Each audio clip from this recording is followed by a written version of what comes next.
locked up. Quarantine. We locked up. Quarantine. We locked up. Toilet paper stay stocked up. I've been glued to my phone waiting on breaking news. Group text from my friends is just a big black naked dude. Ooh, you got me, you motherfuckers just got me. I done ate up all of my rations, now I guess I gotta go shopping. How the hell did I gain 20 pounds in 3 days? Loaded up on tuna fish, forgot the mayonnaise. Ugh. I love the family time, but there's so much I can take. Now every time I take a dump, it's like a 2-hour break up in this quarantine. We locked up. Quarantine. We locked up. Quarantine. We locked up. Toilet paper stay stocked up. Quarantine. We locked up. Quarantine. We locked up. Quarantine. We locked up. Toilet paper stay stocked up. Dear Journal, quarantine, day 10. The girls have been out of school now for 7 days. I swear to God, they're getting dumber. We're gonna get past this. I just don't know how much I can take. Damn, I've been bored as hell. Up in this bitch. And if you need a plug, I got that Purell. Up in this bitch. Crypto is the only point of sale. Up in this bitch. And if you deal with cash, you can go to hell. You better switch. Yeah, that gamer tag is Vegas 2-0 if you want it. When I leave the house, I look like Sub-Zero buying chronic. Everybody's got a buddy with conspiracy theories, so I just practice social distancing so you can't get near me. Up in this Quarantine. We locked up. Quarantine. We locked up. Quarantine. We locked up. Toilet paper stay stocked up. Quarantine. We locked up. Quarantine. We locked up. Quarantine. We locked up. Toilet paper stay stocked up.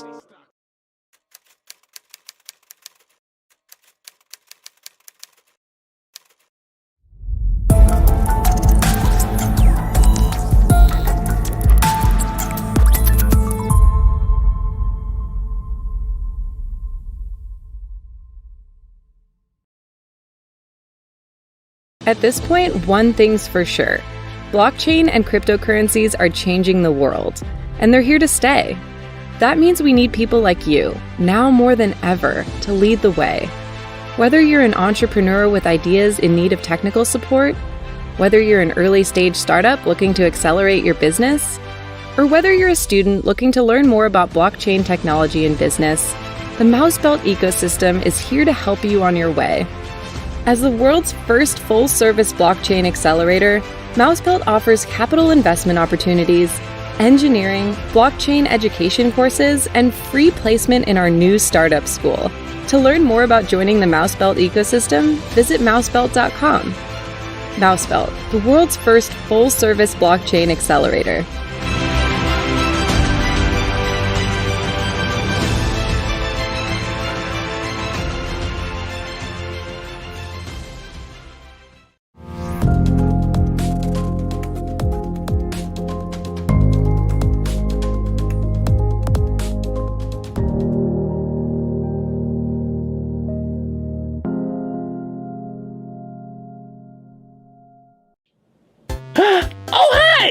Felix the Phoenix here with another crypto vocabulary lesson brought to you by Reimagine 2021. Sharding. Sharding? That doesn't sound good. Oh, with a D in the middle. Got it. Okay. Sharding is a technique in blockchain that seeks to achieve scalability within a blockchain network.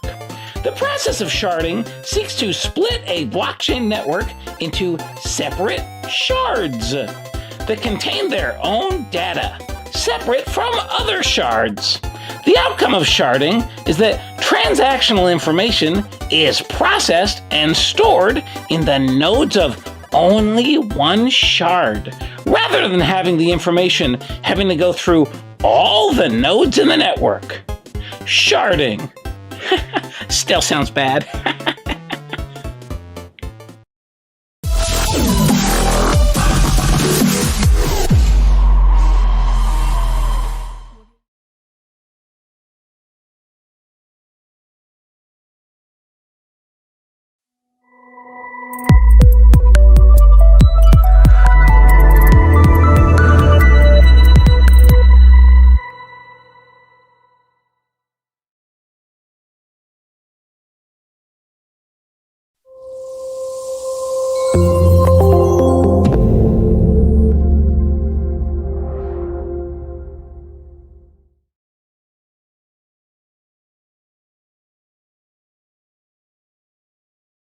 Hi, my name's Jeff Wentworth. I'm the co-founder of CurveGrid. We're a blockchain middleware company based in Tokyo, Japan. Super excited to be here at Reimagine and looking forward to the conference.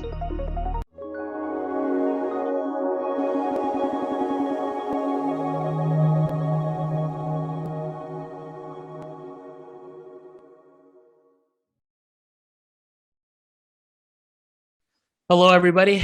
Welcome to Reimagine 2021. This is our 8th conference in a monthly series of events, bringing you nothing but the best projects, bright minds, and leaders in the space.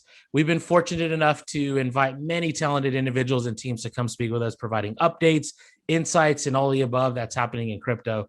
I'll be your host today, Adam, from the Mouseball team, where we focus on early stage investments through our accelerator or providing development support to a number of growing projects, as well as education within our Mouseball University program. Our main objective is pretty simple. Our goals are to increase adoption, use cases, and real-world applications. We seek to educate our audience on blockchain by helping them understand crypto's real impact. Again, thank you all for joining with us today. We have an exciting interview for you today, and let me go ahead and introduce you to Jeff Wentworth, CEO of CurveGrid. How you doing, Jeff? I'm good. How are you doing, Adam? Cool, man. Thanks for taking time out of your day to participate. I look forward to this discussion. I feel like CurveGrid is super important, really critical to kind of adoption from a developer standpoint, from a user standpoint, from just kind of an expansion in the industry. So without further ado, let's kind of get into it. Tell us your story. We've had everybody on this through this conference, and one of the cool things is that everybody has their own rabbit hole story.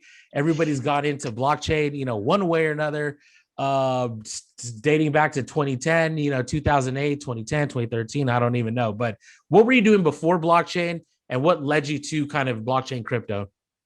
Yeah, sure. So we could talk about CurveGrid a little bit more. But first of all, as I mentioned, I'm based in Tokyo, Japan. I've been out here for about 15 years. Originally grew up in Toronto, Canada. And before blockchain, I was working for a large IT company in sales engineering, and then for an investment bank in product engineering, and was aware of Bitcoin and cryptocurrency, but didn't really pay much attention actually until 2016 when I read about Ethereum and the original DAO.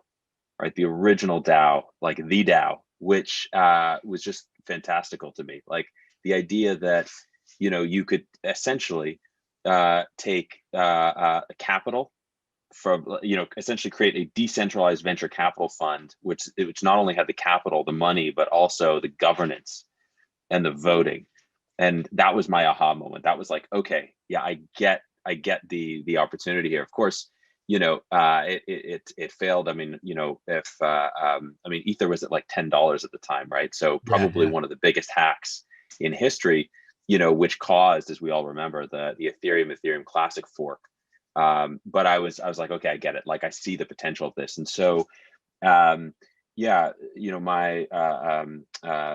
very good friend, dear friend, and former coworker William and myself started CurveGrid about a year later in 2017, and we had a whole list of ideas, and our ideas were, everything. It was 50 things long. We picked one close to the top of the list that we thought was achievable in the blockchain space, which was decentralized warehouse management system. So you're managing inventory on the blockchain, like each item in a warehouse, a T-shirt or whatever boxes of trinkets is either a smart contract or an item in a smart contract. We started building that, and within a few weeks, realized that we were spending all of our time building the infrastructure. We're building all of the pieces to support that rather than building the dApp itself, because the kind of developer ecosystem, because the infrastructure ecosystem was in such an early stage. We thought, well, if we're having this problem, everybody's having this problem. So that became our product, this multi-bass blockchain middleware, and we've been building and selling it and working with our partners and customers ever since. So did you see kind of so you saw the technology for what it was, and then you also saw Bitcoin too? Like, did those two come together at the same time? Because everybody's story is different, right? Like some people, I came across Bitcoin in 2013 and it didn't ring a bell, but I was at the bank at that point, and I've been in blockchain now like for a few years. But at that point, like somebody was buying Bitcoin and tried to look it up, and and then I went to grad school. Then people were like, "Oh, Ethereum and XRP at that time," and like trying to understand it. But your aha moment, like coming from the tech side, I guess, it just all made sense to you, obviously, right? Because a lot of people, it took them a couple tries, but like what aside from that aha moment, was anybody else kind of the other developers, programmers that you knew, were they also talking about how this technology was going to kind of revolutionize? I think people either get it or they don't, right? It's sort of like if you've ever taken like an introduction to economics course, which I did in university, and I'm still only really at the introductory level. There's that time when either, in an intro econ course, or you figure out at some point in your life, the aha moment of like fiat currency is completely based on the belief that currency will be, will have value. Like we have this collective social compact that, the US dollar or the Japanese yen or the euro is going to have value, right? That we believe in the economic system and the system of government that, will kind of have that value. And I think, it took me a while to sort of apply that also to cryptocurrencies like Bitcoin. And I realized, okay, they've now, at some point there's enough weight behind it that it's gone from being kind of this hobby project, which I think it was for many years, right, to something that actually people trust in because the system, the technology underlying it has proven itself enough. So I think that's the second piece there, that there's a naming or nomenclature confusion, right? We've got the Bitcoin blockchain, and then we have the Bitcoin cryptocurrency, and they're named the same thing, right? But the Bitcoin is sort of the killer app for the Bitcoin blockchain, and smart contracts, if you will, are the killer app for the Ethereum blockchain.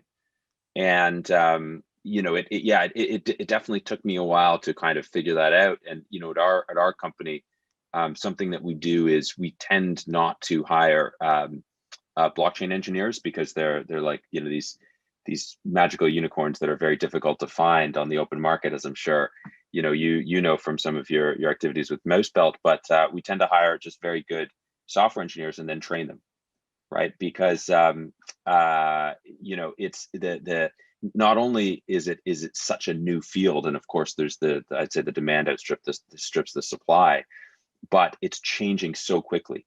And so people have that aha moment, and then it like opens up this whole other swath of things to learn and get into and go deep on in terms of blockchain and cryptocurrency. And I've been at this 4 years or 5 years, I guess, and every single day I'm learning something new, which is something that's exciting about the space. And let's touch on a couple of those things there, because we have an engineering team. Very difficult. The opportunity that we saw like 4 years ago as well was like, hey, there's a shortage of developer talent, like obviously around crypto blockchain and how how to architect and design it and apply it.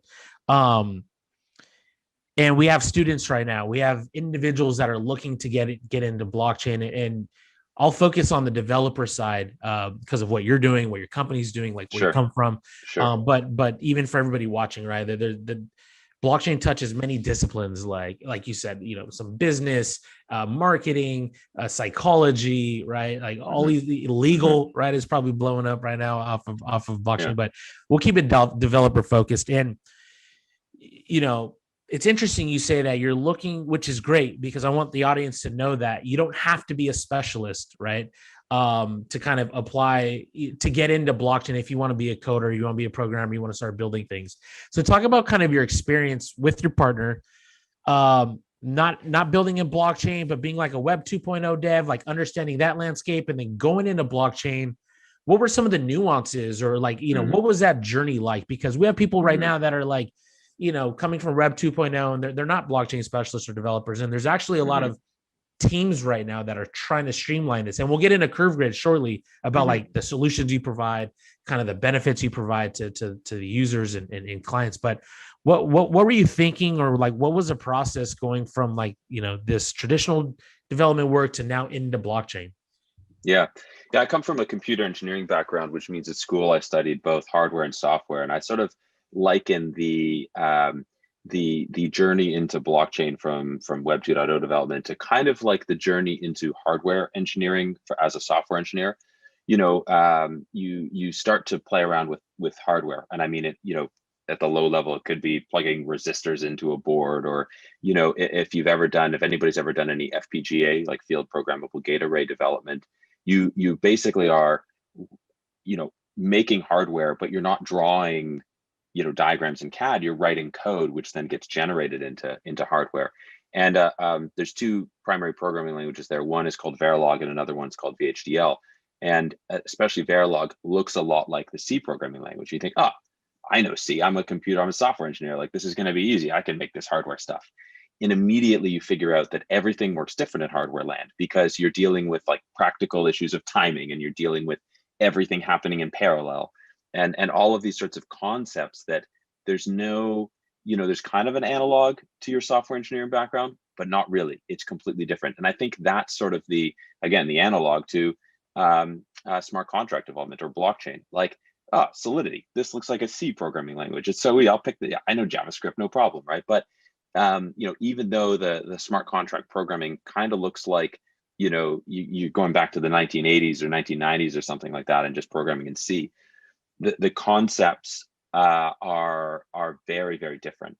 And a lot of it has to do with the fact that you all of a sudden really, really, really need to care about everything that's happening behind the code, because the blockchain, the power of it is it's giving you all of this infrastructure to run your smart contract on, but it's also operating in a way that is very different from a standard programming environment, right? Like, you run something on the blockchain and you're essentially running it on a public shared computer that everybody in the world has access to, and is not necessarily incentivized to be good, to align their interests with you, right? They may try and hack your code, or they may not, or your transactions may get bumped because you're not paying high enough gas fee, and et cetera, et cetera. It's an eventually consistent. It relies on this eventual consistency model, and so all of these concepts are just so kind of mind blowing and mind expanding. And it's interesting to see people. You do like an introduction to Solidity tutorial or something, and you're working on Remix, which is an online IDE, an online programming environment. You think, oh, okay, yeah, I got the hang of this. And then you go to deploy it on like the Rinkeby test network, and you're like, where is my transaction? How come it didn't happen? Where is it in Etherscan, or what? And then you try building a UI on top of that. You try building an exchange. You try building a blockchain-based game. And so I think that that's a real challenge. But I think for a lot of people, a lot of software engineers, it's like, oh, it's something new. It's something totally new. And that's what makes it exciting, because there's so much depth and breadth there. And really, whatever we are, 12 years on from Bitcoin and 5-6 years from Ethereum, we're still in the early days of it. It's like the internet in the 1990s, where we've got decades and decades ahead of us before this becomes, before everything just sort of gets commoditized away. So I think that's the journey that I was on. I think that's the journey we see a lot of our software engineers go on, and I think that's what's interesting out there for the broader software development community. And so you and your partner, because we've thought about like kind of this middle, this middle layer, this operating layer where, how do you build on blockchain? How do you create and focus on dApps rather than, like you said, you guys were focused on so much infrastructure, and I don't think we've had too many teams on.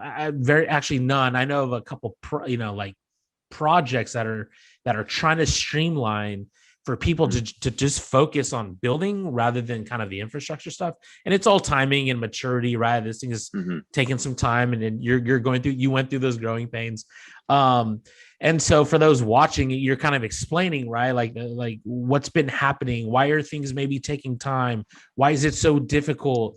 Because mentally I feel maybe us in the bubble, are like, why isn't this working? Like, what's taking so long? It's just like a process. I feel like we're here mentally, we can like accept and we're prepared for the future, but technically we're grinding it out. So with your partner, you said you started trying to do this this inventory warehouse thing, and then you realize you're just building like infrastructure.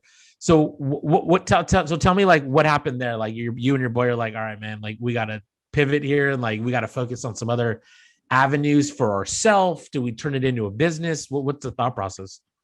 Yeah, no, we'd already, I mean, we had the business idea at that point. And actually, it's interesting because we were like 2 weeks into CurveGrid in May 2017, and we went to Consensus, SYS, the conference. Wait, SUS. It's confusing. There's two of them. SUS in New York. Like just to like let's see what's going on, right? And that was May 2017. So, we're in like the DeFi boom right now. That was like the start of the ICO boom. Like at that conference, EOS launched. For example, right? I mean, way back in the day, and we arrived. We joined a hackathon at the last minute and ended up winning sort of like the prize for you need help. Like not even most improved, but you need some help prize. And actually that was from Consensus SYS. And that the prize that we won was sort of entrance into Consensus Academy, like the first one. That's where that hackathon is what allowed us to sort of try out this warehouse management system. And we got nowhere. Like we didn't even, at the time, I don't even know if Truffle existed at the time. I mean, certainly not Hard Hat or any of these other tools that we kind of take for granted today. But you were programming to basically the core like Geth node, and we couldn't even get that up and running. And what we sort of took away from that experience, and then coming back to Japan in the weeks after that and going through Consensus Academy, was that well, first of all, to answer your question, we knew we were doing something, but we didn't know what yet. So we were sort of still in discovery mode. Number two, what it really felt like for us and for everybody that we talked to was, even I said early 1990s before, it was almost like the 1970s, 1980s, where somebody had come and said, look, I want you to make a program to manage my warehouse inventory. I want you to make a program that's a game that's running on the blockchain, because I have these ideas around incentives or whatever, right? And as the programming team would go, great, the first thing we're going to need is this thing that stores data that allows us to access it. Oh, you mean a database? Yeah, a database, but like there is no Oracle, there's no Microsoft SQL, there's no Postgres or MySQL. So the first thing you do is you basically go and build a database from scratch, and that's kind of what it feels like, right? Like even today, we've got building blocks like the Open Zeppelin libraries. We didn't have those at the time, number one, but even today, they're still very, very low level. You're plugging together these very low level constructs to get kind of one layer up and one layer up and one layer up. So in terms of the kind of the stack, if you will, right? Stack being at the lowest level is the blockchain itself. And above that, we have node providers like an Infura or Alchemy or whoever. And above that, we've got maybe libraries like Open Zeppelin, and above that we've got things that connect to our off-chain systems. Like I want to build a web UI or for my exchange, or I want to build I want to plug into my mobile game. None of that connection really existed, and it still doesn't exist very much. And that's the space where CurveGrid plays, and that's where our middleware software focuses on, right? And it's really that layer that came out of our experience with the warehouse management system, our experience building other projects for customers, that we've just been expanding kind of the capabilities of that. And the idea is that you can come in with a minimal of blockchain expertise. Maybe you have smart contracts, or you're using some open source smart contracts, or we help you with the smart contracts, and then all the rest of your devs are non-blockchain engineers, and they can be up and running and immediately productive, building your blockchain-based game or your exchange or your dashboard for your DeFi protocol or whatever. And that's really where we saw the opportunity and the need, and kind of where we're focused as well, to make it easy for people. And so what does CurveGrid offer? What kind of solutions, the platform solutions? Who are your target like profiles, and who's leveraging kind of this solution? Because going back to kind of the intro, just kind of, adoption. What can we do to get people to increase pilots, POCs, experimentation, right? Instead of always, like you said, building from scratch, fatiguing, taking time, costly. What are some of the solutions that CurveGrid provides, and who do you work with, I guess, at a high level? Like, what are your clients, customers, enterprises, startups? Our whole mission is to make it fast, easy, and cost effective for organizations, companies, software development teams to build on top of the blockchain, and not having to necessarily know all of the details about blockchain. And the analogy, again, going back to a database, is you're a software engineer, you can write SQL, right, or use a library, a database library, but like, you don't want to care how the database is putting the bits and bytes onto disk, right? Or when a database crashes, like, you just want it to come back up again. And so that's the layer in between that we're providing, right? So the first thing that we do at a very practical level is, for any smart contract, we dynamically build a secure, permissioned REST API. So very familiar REST API that any software engineer can use without having to know anything about the underlying details of the blockchain. And one key piece there is that if you look at Ethereum, right, we just had the Berlin hard fork a few weeks ago. There's constant updates to Ethereum. Things are changing subtly, and if, as a software engineer, if you're not keeping up with that, right, the dApp that you released last month might not run next month because they've changed something, right? And so our REST API, not only are we giving you this dynamic REST API to call the smart contract functions, both read and write, we're also giving you a very stable platform to build against. So we're the ones that are tracking the releases from Ethereum, tracking the releases from XDAI or Binance Smart Chain or OMG Network or any of the other blockchain platforms that we support. And you're always going to get the same interface, right? So as a software engineer, that's great. I can focus on just building my application, number one. Number two, we help you plug into off-chain systems, right? So, for example, one of our solutions is a spreadsheet plugin for the blockchain. So you can query blockchain smart contracts, read, write in real time. So some of one of our customers is one of our partners is Aave, right? So they're using our spreadsheet plugin to help manage their protocol. And what I think the advantage one of the values there for our customers and partners is, even going beyond a REST API, if you can use a spreadsheet, now you can talk to the blockchain. So that opens it up, not to the 5,000 blockchain software engineers out there, not to the 25 million software engineers in the world, but the 1 billion spreadsheet users. And so when we talk about connecting to off-chain systems, that's kind of the second really, really key piece. And the third piece is we're providing sort of extra value in terms of other pieces that make it easy to build on the blockchain. So we connect to enterprise wallets. Hardware security modules allow you to sign transactions and do transaction automation. We provide something that's kind of very similar to the graph, which is we call it event queries, which is basically aggregated time series data.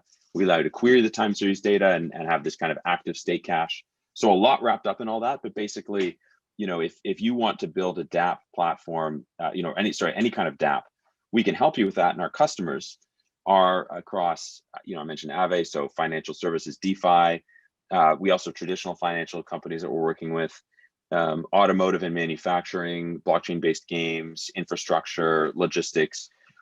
Our approach is, at least to date, because we're a fairly, modest-sized team, we're looking to work with customers and partners that understand blockchain to a degree, have a need, and where we can have an impact and put them out front. So we're not going out there yet in a very broad sense. We're being a little bit more focused with who and how we work with for now, because we think that's more productive for both of us.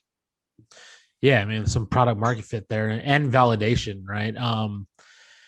And I think those are you're only tapping into Ethereum at the moment. So Ethereum and Ethereum compatible chains. Okay. We are adding support for we are going to be adding support for some non-Ethereum blockchains as well. the focus on Ethereum and near Ethereum, so OMG Network or Omise Go and XDAI, Binance Smart Chain, is that honestly, like, that's where the transaction volume is. If you go look at the block explorers, that's where 99% of the transaction volume is, and of course Bitcoin as well. But I think where Bitcoin primarily is a store of value, we're much more focused on building a DApp, a more complex DApp that involves smart contracts. Yeah, no, that's amazing, and I think that's great that you're kind of targeting the chains right now that are the most active. Yet it seems like you guys are pretty flexible and nimble to adapt as the market evolves. Absolutely, across yeah. chains. Absolutely, even the naming of our product, multi-BaaS, multi-blockchain as a service, right? We strongly believe. I personally believe in our corporate philosophy is that there is going to be a plethora of blockchains. Maybe not as many as we have today. I think we'll see some consolidation, but there's going to be many blockchains out there, just as there are many databases or many operating systems. Some of them have wide adoption, some of them are a little bit more niche. The operating system running in your air conditioner, for example, it does a great job of that and is probably installed in millions of air conditioners globally. And there's a place for that, just as there's a place for Android or Mac OS or Windows or Linux or whatever, right? And I think it's going to be the same with blockchain platforms. So we when it comes to if you're a blockchain platform or protocol and you want you're looking for a partner that can help you reach more customers, take away some of the challenges of people building on your platform or just making it easier, we'd love to talk to you and love to integrate. And as I said, we're looking at some, we're working on some non-Ethereum integrations at the moment that hopefully I can share more about in the coming weeks. Awesome. Now we're looking forward to that. We'll be on the lookout for that. So we've kind of just touched on kind of your journey into blockchain. We've just touched on Curve Grid and like what you guys are focused on, what you guys are excelling at. And it's pretty critical, like I said, to adoption, to, efficiently like developing things with non-blockchain developers or blockchain, developers, vice versa, doesn't really matter. And we need that. We need these solutions out there to, obviously you come with a strong background and you obviously saw it like years ago. And we thought of this too, like there's so many people like fatiguing and kind of trying to build things over and over, and it's just kind of tough. So you're out here trying to help us. So the theme of this conference is NFTs. We did DeFi kind of when last August, and we've kind of just had one every month, a different topic, different theme. And so, what are you guys working on in the NFT space? I know you're launching like a cross-platform bridge. I'll kind of maybe let you touch on that, on what that looks like. But before we get into that, what do you think about NFTs, right? They're kind of booming. There's so many avenues, and I'll kind of let you pick in terms of like your insights or your perspective on like, is this, residual income for like artists? Is this like, real estate? How do you see NFTs kind of in the space moving forward? I think NFTs are here to stay. And I think where we are right now in the NFT hype cycle, if you will, is we are in, it's like we're in 2017 and it's ICO boom time again, where this is like wave one. And, the hype, it's hype cycles are hype cycles, right? We'll see a down cycle, people will lose interest, et cetera. And then it's going to come back at some point in the near future, not years, but year or two, and even bigger, right? And so we're going to go from the ICO version of NFTs that we have now to the DeFi version, which is going to be the next iteration. And that's my personal theory on that. We've been interested in them for a long time. You talk about our original project, the warehouse management system. That's basically an NFT. You're representing, maybe not a T-shirt, but something with a serial number, like, I don't know, a car engine or something like that. A watch, a luxury watch. That's an NFT, and we've certainly been watching the space.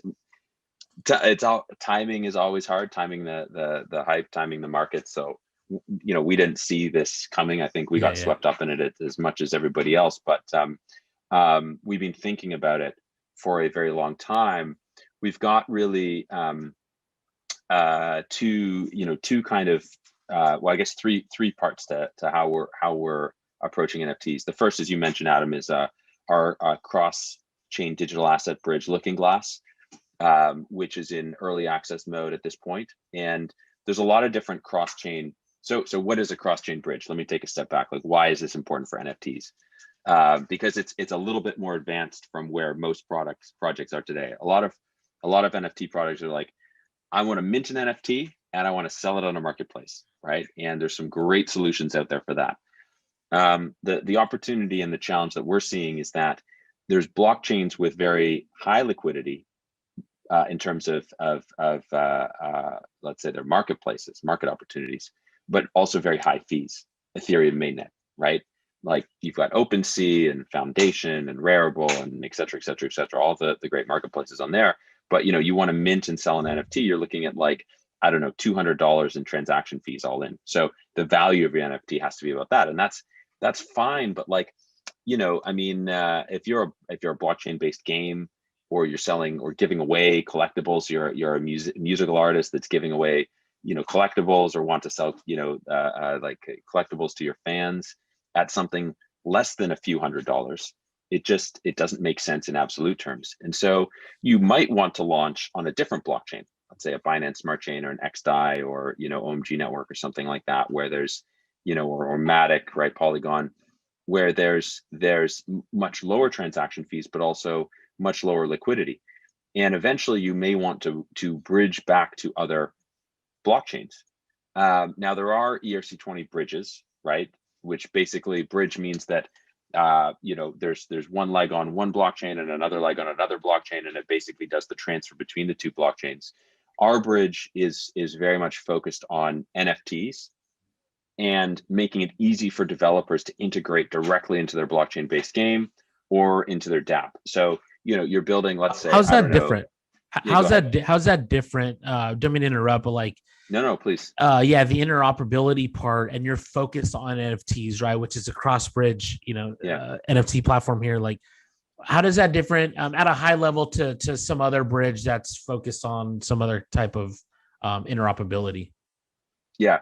Is it standard? Like, is it standards? Is it the setup? Yeah. At its core, the first challenge is standards, right? So the ERC20 standard, fungible tokens, it's a very, very simple standard.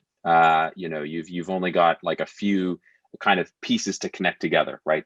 Transfer and balance and things like that. NFTs are much more complicated because you really care about the provenance, the history of each item, and so the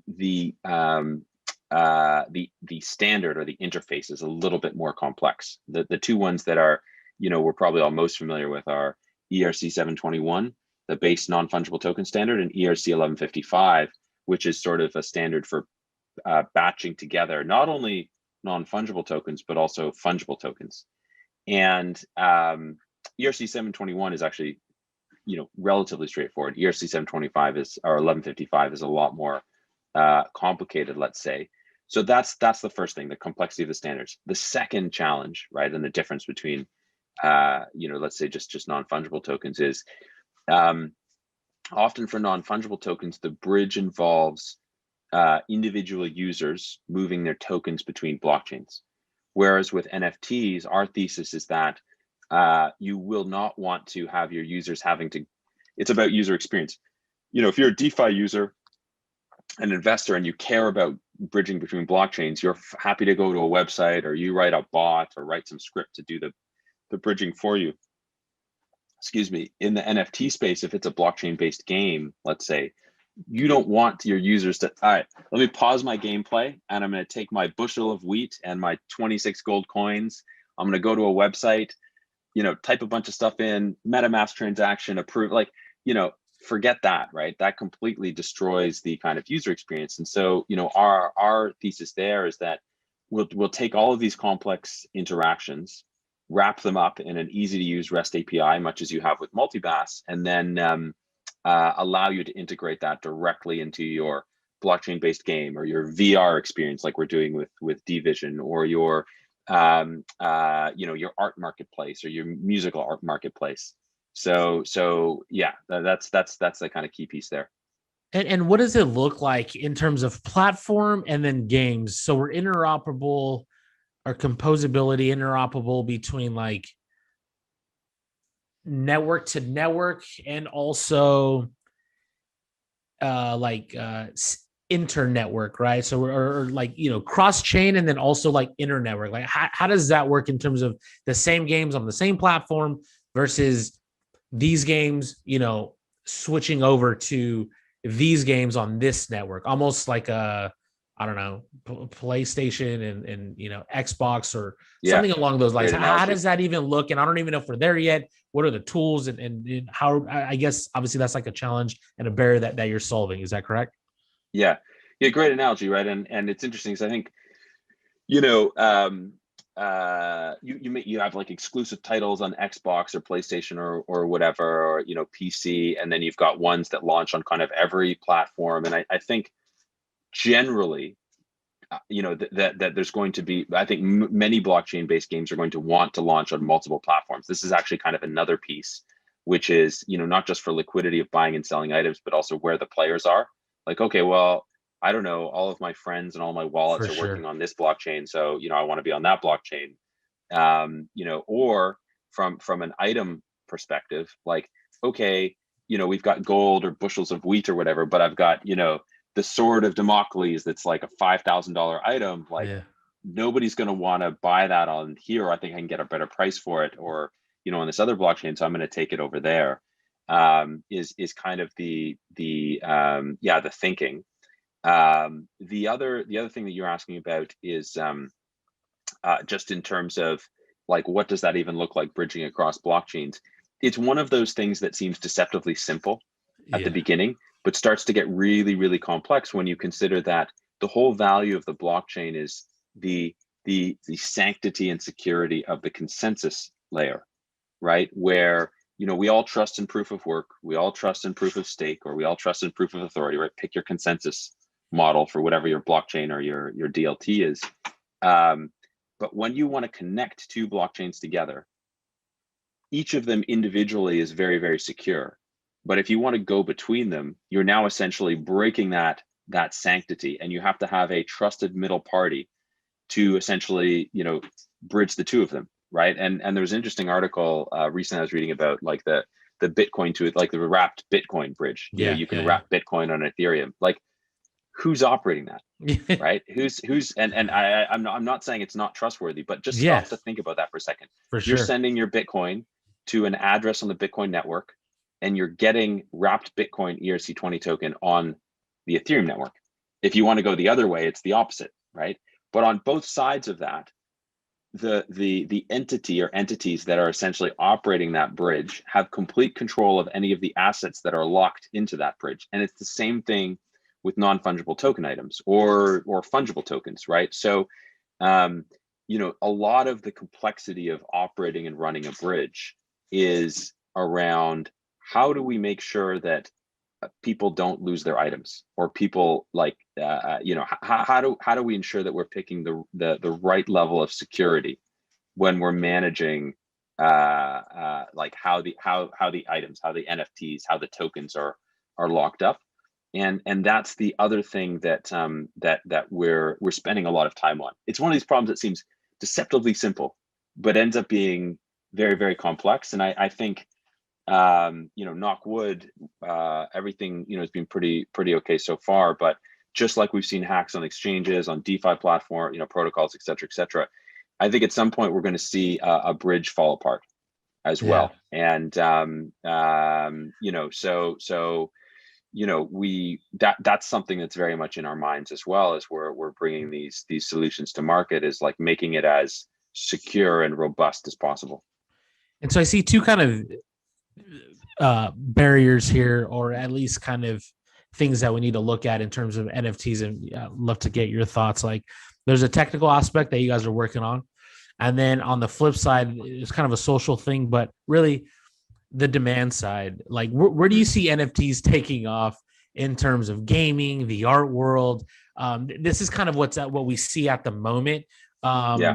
And, I'm always curious to know, like, is the demand, is the value going to come from like the demand, meaning like the end user, like I want these, or, is it coming from the sellers, right? Like I have art, now I'm going to like create this NFT. I hope I have buyers. Where do you kind of see NFTs falling, are going to continue to boom, and like what verticals? It might be a few verticals, but like where are you keeping your eye on?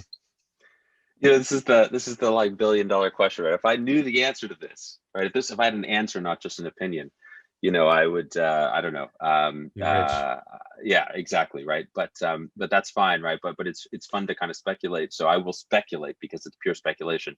And just broader thinking first, like blockchain and NFTs, it's a technology, right? It's a platform to build on. And when you start to look at it like that, and you don't think of it as like almost a like religious or cultural movement, but you think of it as a technology or platform first, like it's here to stay, right? It just the cost, the low cost, the high speed, the trustless nature, which means like fewer middlemen in between, means that you would be crazy not to build on it. You'd be crazy not, on some time frame, right? Like whatever your industry is, maybe it's not a year or 5 years or 10 years, maybe it's more than that it's going to take your industry to move to that. But eventually, as a technology, this will supplant kind of everything that we have today across many, many different fields, as diverse as logistics, tracking a container around the world, or real estate, right? Like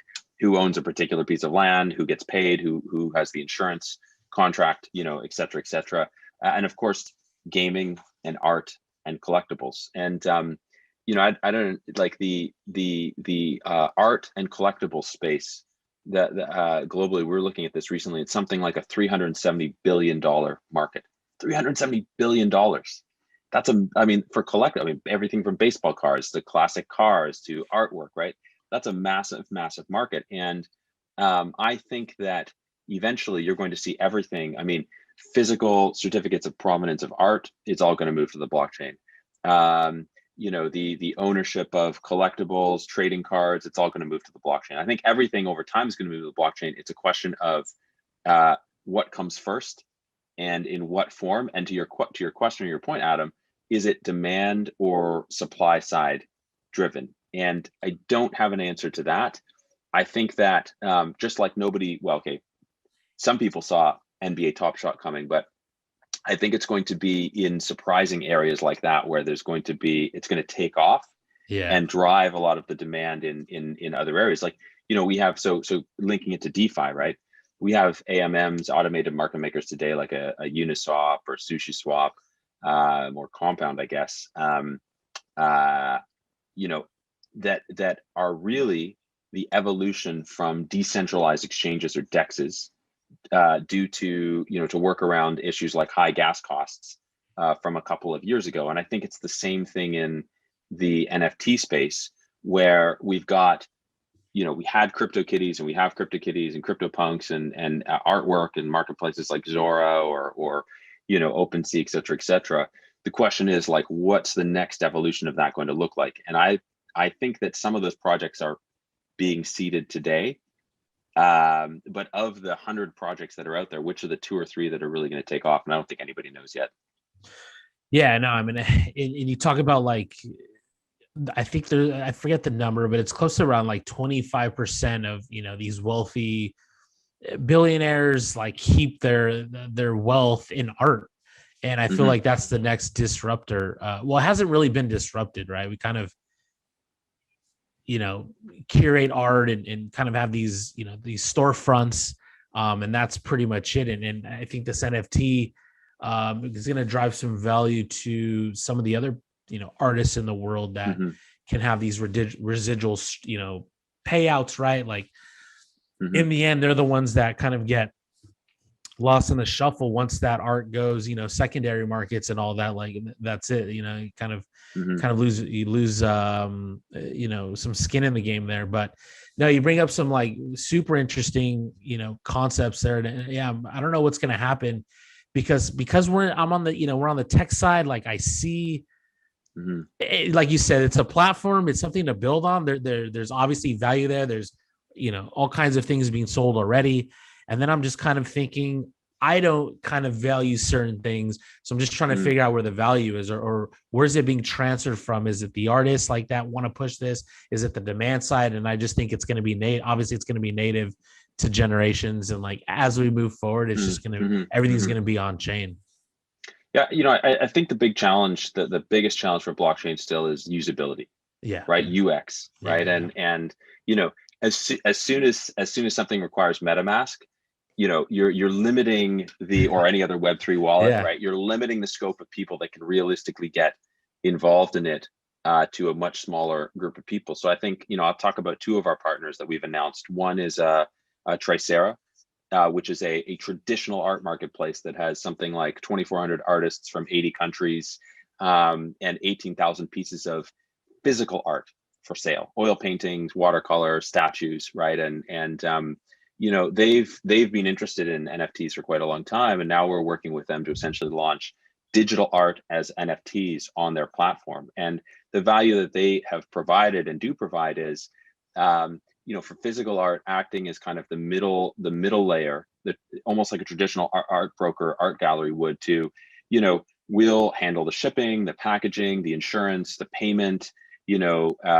for the artists, so they can focus on their art. They don't need to worry about that. The marketing as well. And then finding and connecting with the buyers. So I mentioned 80 countries, 2,400 artists. On the buying side, it's buyers from, North America, Europe, Asia, and of course, everywhere around the globe. But, if you're a Nigerian artist, doing oil paintings, like how are you, there's a lot of things that you might need to do to try and connect with buyers in like Europe, for example. And so, Tricera does that for traditional artists. They're going to do that for NFTs as well. And I think bring some curation and legitimacy to it and help their existing artists that want to get in NFTs on that journey. Right. And,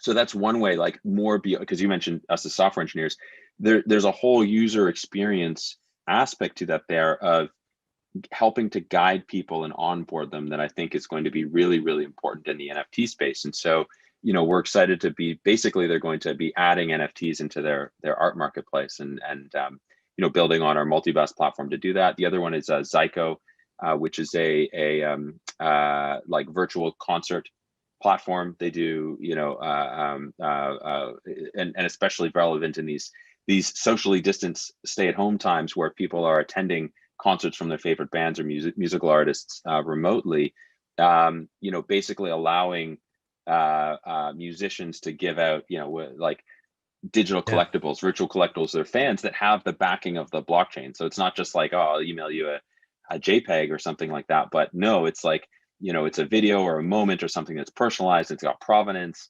and that's another experience where you don't necessarily want everybody, like you wouldn't expect everyone to go set up a, step one, download MetaMask, right? Like that's, so they're looking at it and we're helping them with a much more Web 2.0 experience that's completely backed by the blockchain. And I think in NFTs, we're going to see a lot more in that direction, right? And whether it's kind of, custodial for now or, and really, if you look at like NBA Top Shots, that's the model they've taken, 100% custodial, even though it's backed by the blockchain. I think there's nothing wrong with that approach. And we got to start somewhere. See more and more of that. Yeah, I mean, exactly. We got to start somewhere, and kind of going back to the beginning of building out the infrastructure, like the education, how these things operate, the objectives, the goals, like what people are looking for, and understanding where the value lies for whoever's launching an NFT, if it makes sense or not, because these are new business models. And I think, like you said, they're going to definitely pop up in different areas, whether you're an influencer, whether it's like, I don't know, selling, school books, right. And kind of, earning money that way from publishers, or, kind of going that enterprise route. And I mean, Nike's done their own, NFT, Kings of Leon here, like their album, the group Disclosure just sold like their logo face to Delphi Digital, actually, like for whatever X amount of money. So no, yeah, it's kind of an interesting landscape. And so in the grand scheme of things, and we're gonna wrap it up here. What inning are we in this game? Like, we're still inning one, and we kind of got a long ways to go. Obviously, we're moving at rapid speeds. I mean, we could probably go on for days on identity, IoT devices, right, that are tapping into this blockchain technology on data transfer and all that. What, where do you kind of see? We're 2021 now. What's your kind of vision for the next few years at a high level, like at its core? Yeah. Obviously, we're excelling, and we're in a pace of innovation, right? DeFi's taken off. Like, here we are in NFTs, and I'm sure there's going to be a bunch of new use cases. But where do you kind of see the next? Again, what inning are we in, and are we still at the beginning stages? Yeah. To use your baseball analogy, we're still in spring training. Oh, we're the Toronto Blue Jays down in Dunedin, Florida, in spring training. Munehiro Kawasaki's there, hanging out at the side. And I mean, that's where we are. We're in spring training. We're that early days. So I'll give you, you mentioned some other ideas there. I'll give you another vision that I think is kind of interesting.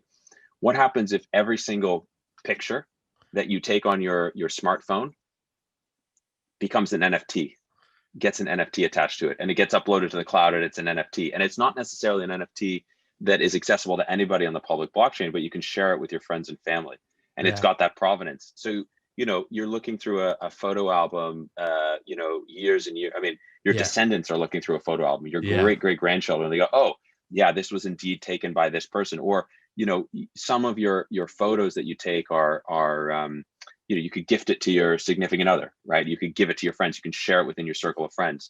You could some of the photos that you take maybe are artworthy, and you want to sell them, and you can. And everything, like what if it was integrated into Google Photos or Apple Photos, right? Like I think that's where we're going with it. I think that it's going to become just a part of all of the digital and even physical things that we produce. It's going to have an NFT attached to it. I mean, I think that's where we could go with this. What about storage, though? Were we ever going to run out of storage for all this stuff? Well, like maybe, right? But probably not, right? I mean, you look at the amount of new information that's being produced today, photos, audio, videos, et cetera, and we've all got lots of cloud storage available. So I don't think that's really necessarily an NFT issue. I think that's more of a just general data issue. And things will get lost, things will disappear, but that happens anyway, right? Museum, unfortunately, burns down or has a fire, something gets stolen or thrown out, or, I don't think that's an NFT problem. I think that's just a general like data problem. But I guess that's what I meant to, like, in general, not specific to NFT, but just all of this storage, even on chain transactions. I guess it'll hash itself out.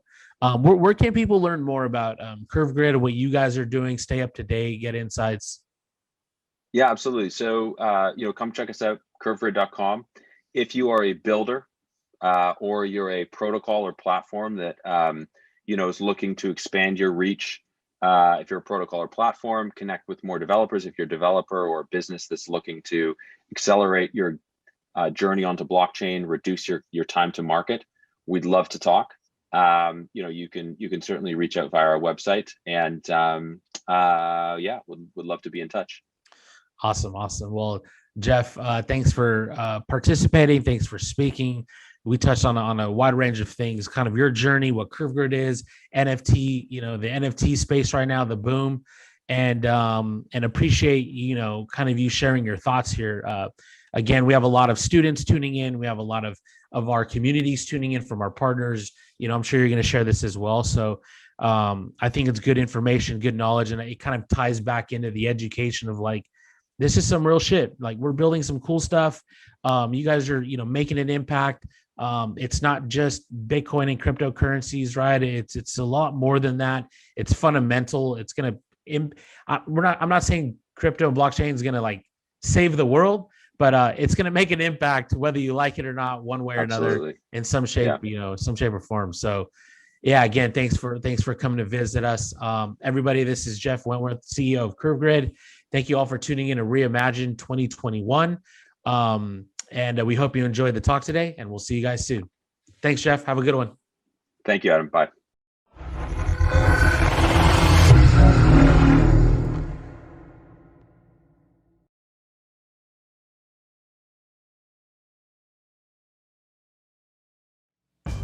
Well, hey there, baby. It's me Elvis Presley. It's time for another crypto vocabulary lesson brought to you by Reimagine 2021. Airdrop. An airdrop is a method of distributing cryptocurrency in which market participants do not need to exchange their existing assets for a new one, but rather receive it as if it were free money raining from the clouds. Recipients get their airdrops based on some prerequisite factors, such as holding a parallel cryptocurrency, baby. That sounds so good. I think I'm gonna name my next album Airdrop. Oh.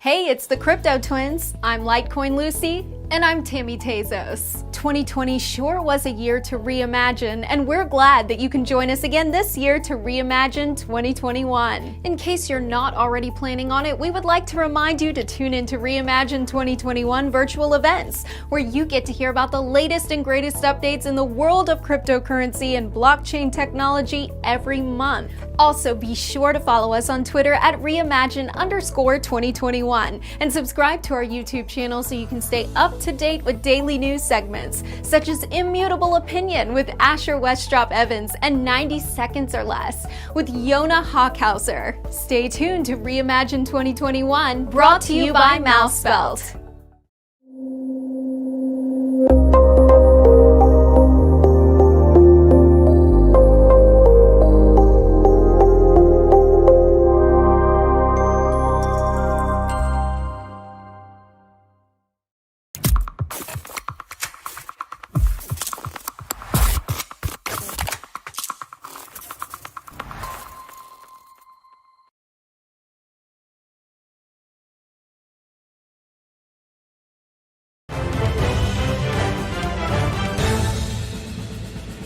We just caught word of some breaking news. People are outside of Parliament demanding that the High Chancellor answer their questions. The people are chanting, "When Moon, when Lambo." When Moon, when Lambo. Back to you.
At this point, one thing's for sure.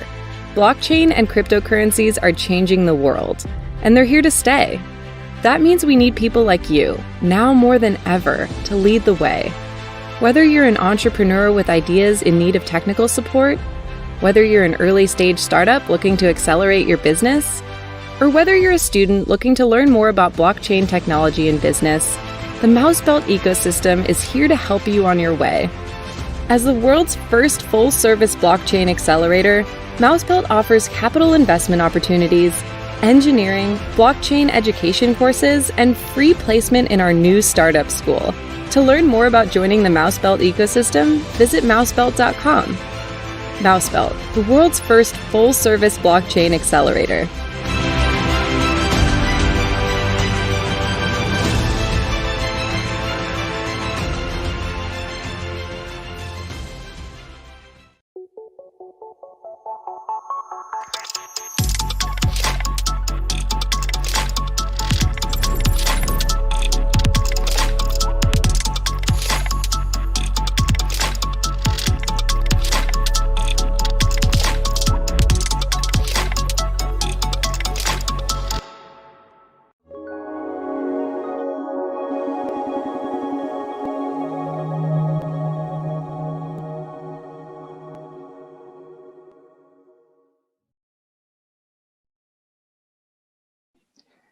Hello, I'm Yo Nakagawa, Executive Director at Monix Group, and I'm extremely happy to be at this Reimagine conference. Thank you. Hello, and welcome to Reimagine 2021. This is our 8th conference in a monthly series of events, bringing you nothing but the best projects, bright minds, and leaders in the space. We've been fortunate enough to invite many talented individuals and teams to come speak with us, providing updates, insights, and all the above that's happening in blockchain and in crypto. I'll be your host today, Adam, from the Mousebelt team, where we focus on early stage investments to our accelerator or providing development support to a number of growing projects, as well as education within our Mousebelt University program. Our main objective and goals are simple: increasing adoption, use cases, and real-world applications. We seek to educate our audience on blockchain by helping them understand crypto's real impact. Again, thank you all for tuning in today to the Reimagine conference. We have an exciting show for you. I'm going to go ahead and introduce you now to Yo Nakagawa, Executive Director for Monix Group. How you doing, Yo? Appreciate you taking the time out of your day to join us. How you doing today? Very well, thanks. Thank you, Adam. Awesome. So this is your first time on the at our conference. For the viewers tuning in, we have a lot of views coming in that have been following us, for the past year, actually, since COVID hit. So I'd love to maybe just touch real quick. How I see this going is, would love to get your background. Would love to figure out what Monix Group is what you guys are doing there. And then this is an NFT themed event. So NFT right now in the market is kind of booming. Would love to get your thoughts. But first, give us a little background, what you did before blockchain and what led you to blockchain and crypto. Okay, so I've joined Monix Group 10 years ago. And I've been in charge of, I've been managing our Asian businesses. We have brokerage businesses in Hong Kong and in Australia. And I've also been involved in investments into startups as well as funds. And during that whole process, we stumbled upon this thing called blockchain or Bitcoin. It started with me personally getting bitten by the bug. So I put in a small amount of money. And back then, Bitcoin was a lot more affordable. So a bit of money could have bought, at least a whole Bitcoin, right? Today, buying a whole Bitcoin is like, it's like your year savings, right? Exactly. So, it was very affordable then. So that's how we kind of at least I got into Bitcoin. As a firm, we were established back in 1999, and we run a network of retail online brokerages business in Japan, US, Hong Kong, and Australia. But in 2018, which was like 3 years plus ago, a company called CoinCheck, I'm sure you remember that company, was hacked, the NEM token, and in the magnitude of like $500 million. It was an existential event for them.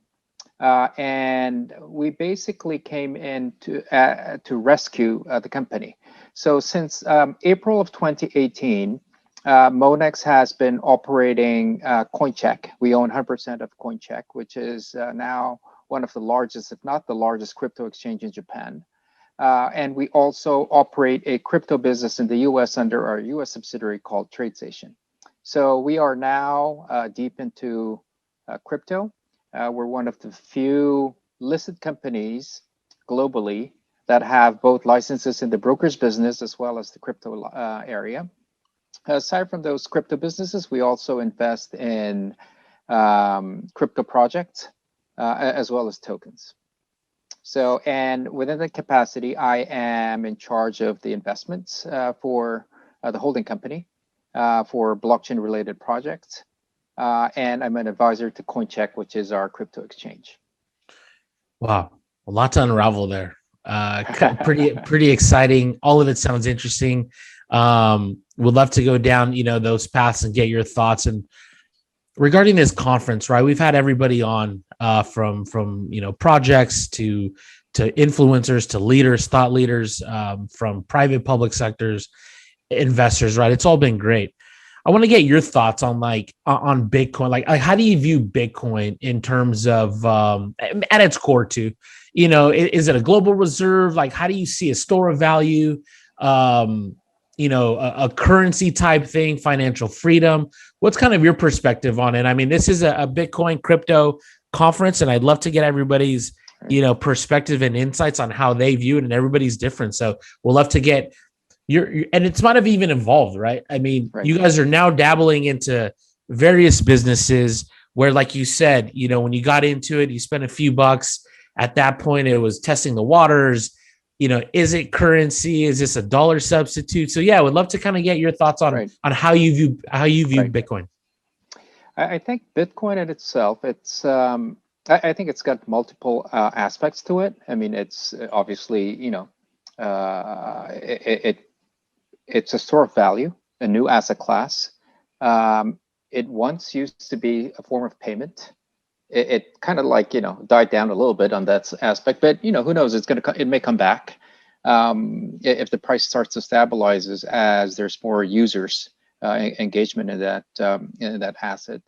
It's also financial freedom, owning your own wallet is very important from an inclusive point of view.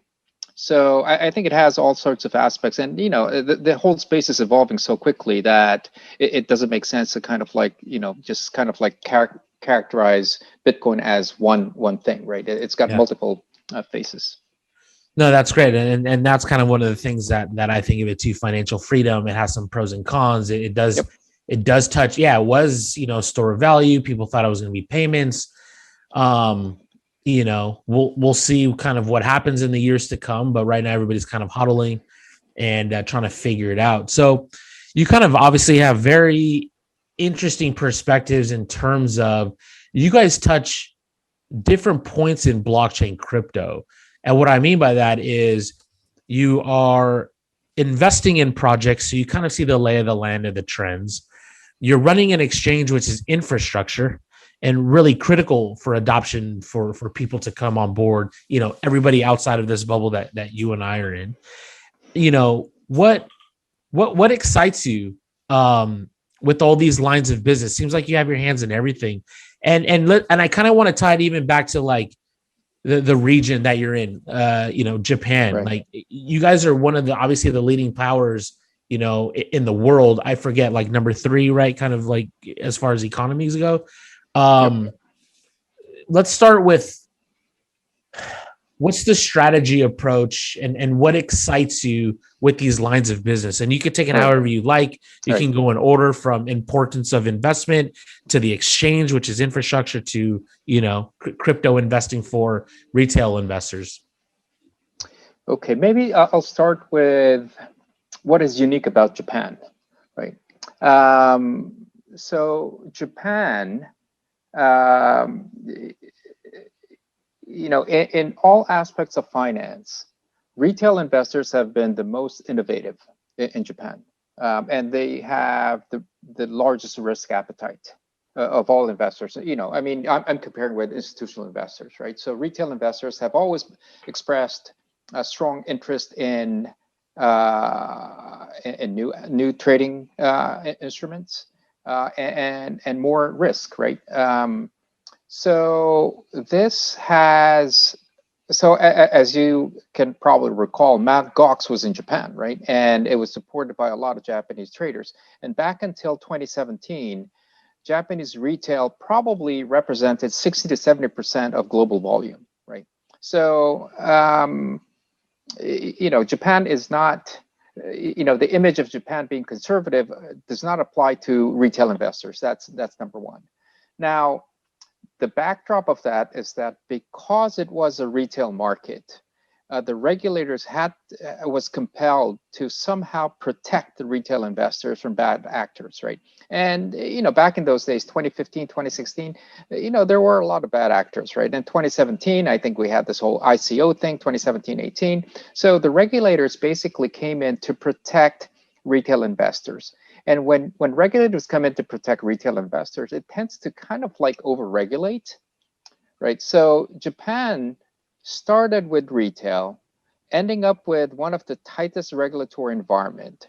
And this has somewhat killed innovation in Japan in the crypto market side.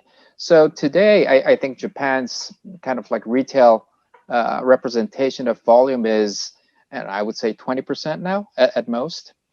So I think we've lagged significantly, whereas other countries chose maybe not to regulate in some cases and say, well, we're not going to regulate it, so we're not going to approve you. You're not going to have a bank account. But people found ways to kind of like get into this asset class. So I think that not being regulated and not having access to, the payments rail and fiat payments rail, I think it forced the companies that were involved to innovate much faster. The speed of innovation is the most, I would say, exciting part of blockchain. In general. You got so many interesting people from all over the world. I mean, it's a global thing. It's not only Japan. It's not only US. It's not only Israel. It's not only China, right? It's a global phenomenon. So I think it's a little bit sad to see Japan kind of like lagging in participating in this asset, because for example, like some of these CoinCheck, our crypto exchange, has I think 16 or 17 tokens, and we provide the largest number of tokens, which is kind of like, it's a fraction of what, for example, like what Binance does, or OKX, or some of these other Huobi large exchanges does, right? So, or even compared to like DEXs, right? I mean, we're just a fraction of them, right? So and so as a business, you shedding some light on kind of the retail market, the appetite.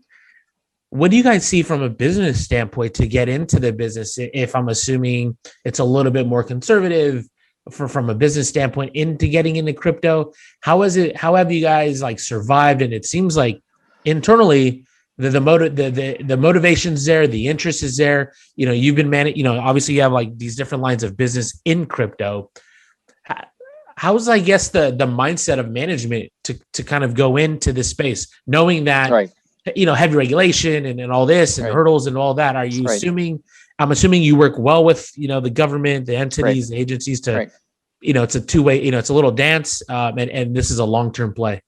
Yes. So to begin with, we started from a really bad position, right? So we were hacked. The regulators were not happy with CoinCheck. They wanted to shut it down, and they wanted somebody who could fix the business. And fixing the business, including reestablishing the relationship with the regulators. Now, obviously, with us operating an online brokerage business, that we were able to leverage that the trust and relationships that we've built with the regulators from that side of the business, and we were able to basically bring that into the CoinCheck management structure. And so I think for us, working with the regulators was, our, kind of like everyday thing already. And I think we were able to kind of like, and that helped us turn around the business dramatically. Yes. Yeah, no, that's great. And I think, sometimes things have to happen that way to get everybody in check, get everybody on the same page, understand the risks that maybe weren't understood before. And, getting to a position, it seems like obviously they trusted you guys to kind of come in and handle, handle that transition, that responsibility. And so I guess you guys are long-term bullish, right? And would you say that the government actually also supports too? It's just a matter of the nuances, making sure it's maybe not reactive or proactive or one or the other, because they didn't shut anything down. Have other businesses popped up in terms of blockchain crypto related type infrastructure companies? So I think we currently have 23 licenses, or maybe just over 20 licenses that have been issued. So it's growing gradually. I think the stance, I think we can draw a bit of comparison with how the regulators dealt with the FX markets in Japan, the leveraged FX markets. So the leveraged FX market was definitely a wild west where there was no regulation, right? And people were providing 400 times, 800 times leverage. It was crazy stuff, right? And then from there, they basically said, okay, you can't do this, you can't do that. And they basically weeded out the bad players and made sure that everybody would I would say jump if they say jump, and duck if they say duck, right? And once they had that, they would gradually loosen the grip, in a sense, and allow a little bit more freedom. And I think, in the FX world, I think this took about, I don't know, 5, 7, 8 years, the whole process. Crypto would probably be the same. I think they started with a knee-jerk reaction of like, okay, you guys have to fix this very quickly, and very strict as well. Now, I think that because everyone is now, pretty much conforming to what the regulators require, I think we're going to see a gradual loosening up of the permissible activities by exchanges in the coming years. And to stay on that topic, like it seems like you guys are on a good path, getting the bearings going here. To keep it positive, shed some light on the exchange. The new users. It looks like people are coming on. You said it's kind of it's in a good position. At least an opportunity for growth amongst getting people into crypto. How has it been going so far, and how do you see like the next few years? So I think in crypto, today we see two types of customers, retail customers. One bunch are customers who are kind of like FX traders. They do heavy trading, intraday trading. In Japan, we're only allowed to provide 2 times leverage in crypto. So they go in and out, they trade all day long. And the other bunch of customers is, they're kind of fans of cryptos, right? They're investor types. They put in like, I don't know, $1,000, $2,000 here and there. And, they've seen their buddies become kind of like millionaires in over a month or two. So, you have these younger generation of people who basically say, well, okay, equity is boring, right? I mean, it's like, okay, you're lucky if you make 10% a year, whereas crypto 10% a day is very easy, right? So I think you're having the younger generation who have not been exposed to financial instruments as much, and they're game for a bit more riskier asset class. And I think the number is only going to grow. Nice. And what about Tradestation? Oh, Tradestation. So Tradestation is a U.S. brokerage firm, and it's crypto assets. We provide crypto assets trading now. Most of our traders are active traders at Tradestation. So we see a different pattern there. They're active traders. But one thing that we're trying to promote in the U.S. is because there is no interest rate whatsoever, right? We're trying to provide access to interest rates that people are willing to pay for USDC or stable tokens, or even Bitcoin, right? So we're trying to create this as an alternative to traditional assets to earn some money, not trade, trade capital. Yep. Nice. That's interesting. I'm sure. Yeah. And would you say that the markets are the same?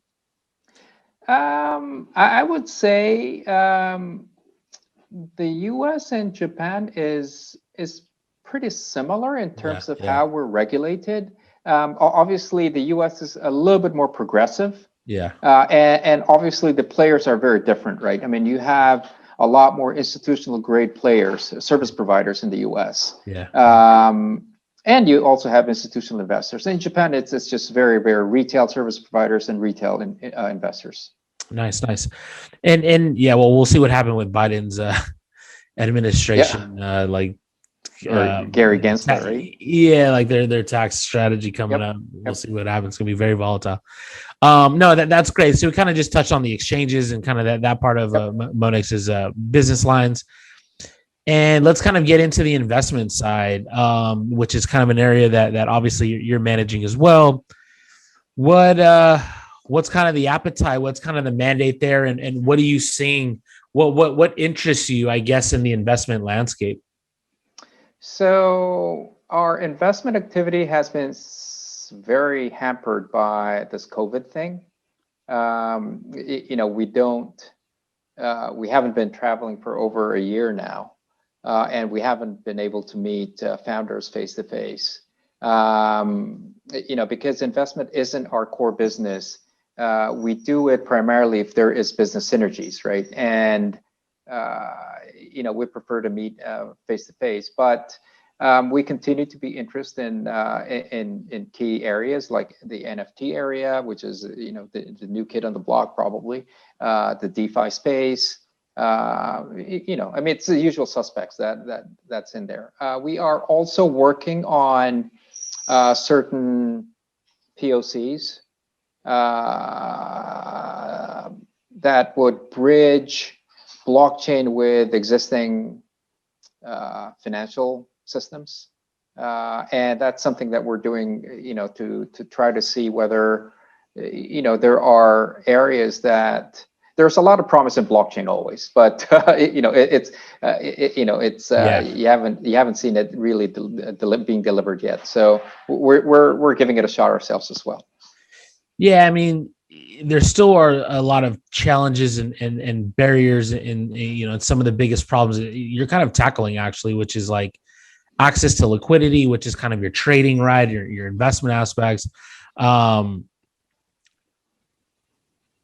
Regarding the POC, so that's kind of going into, so I guess that would benefit more, increase adoption in terms of integrating blockchain into kind of the legacy systems, Yes. And where do you see the demand from? Is there a lot of interest in terms of, hey, I want to try this out, let's leverage this technology for different verticals, right? I mean, you have kind of your healthcares, your oil and energy, you have logistics.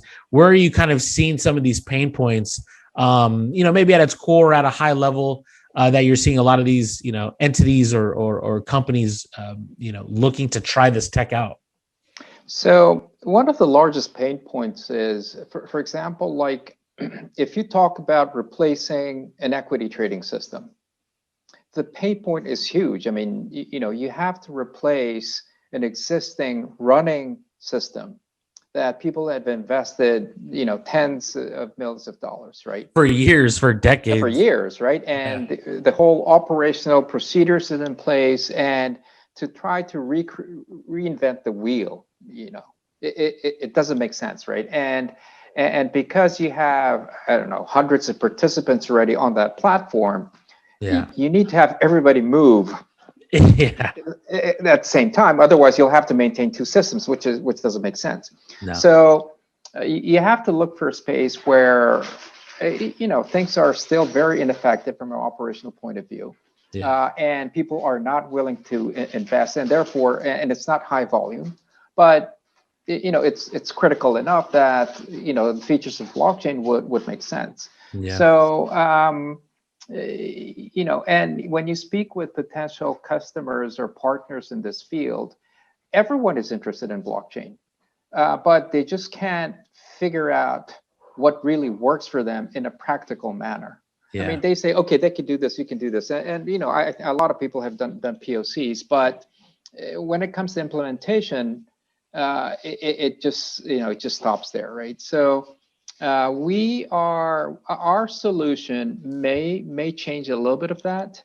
We're pretty hopeful, but again, right, we can't do it on our own. We need to work with partners. So we've been speaking with 5, 6 of potential partners. Everyone is interested. I think the interesting thing also is that they don't care whether it's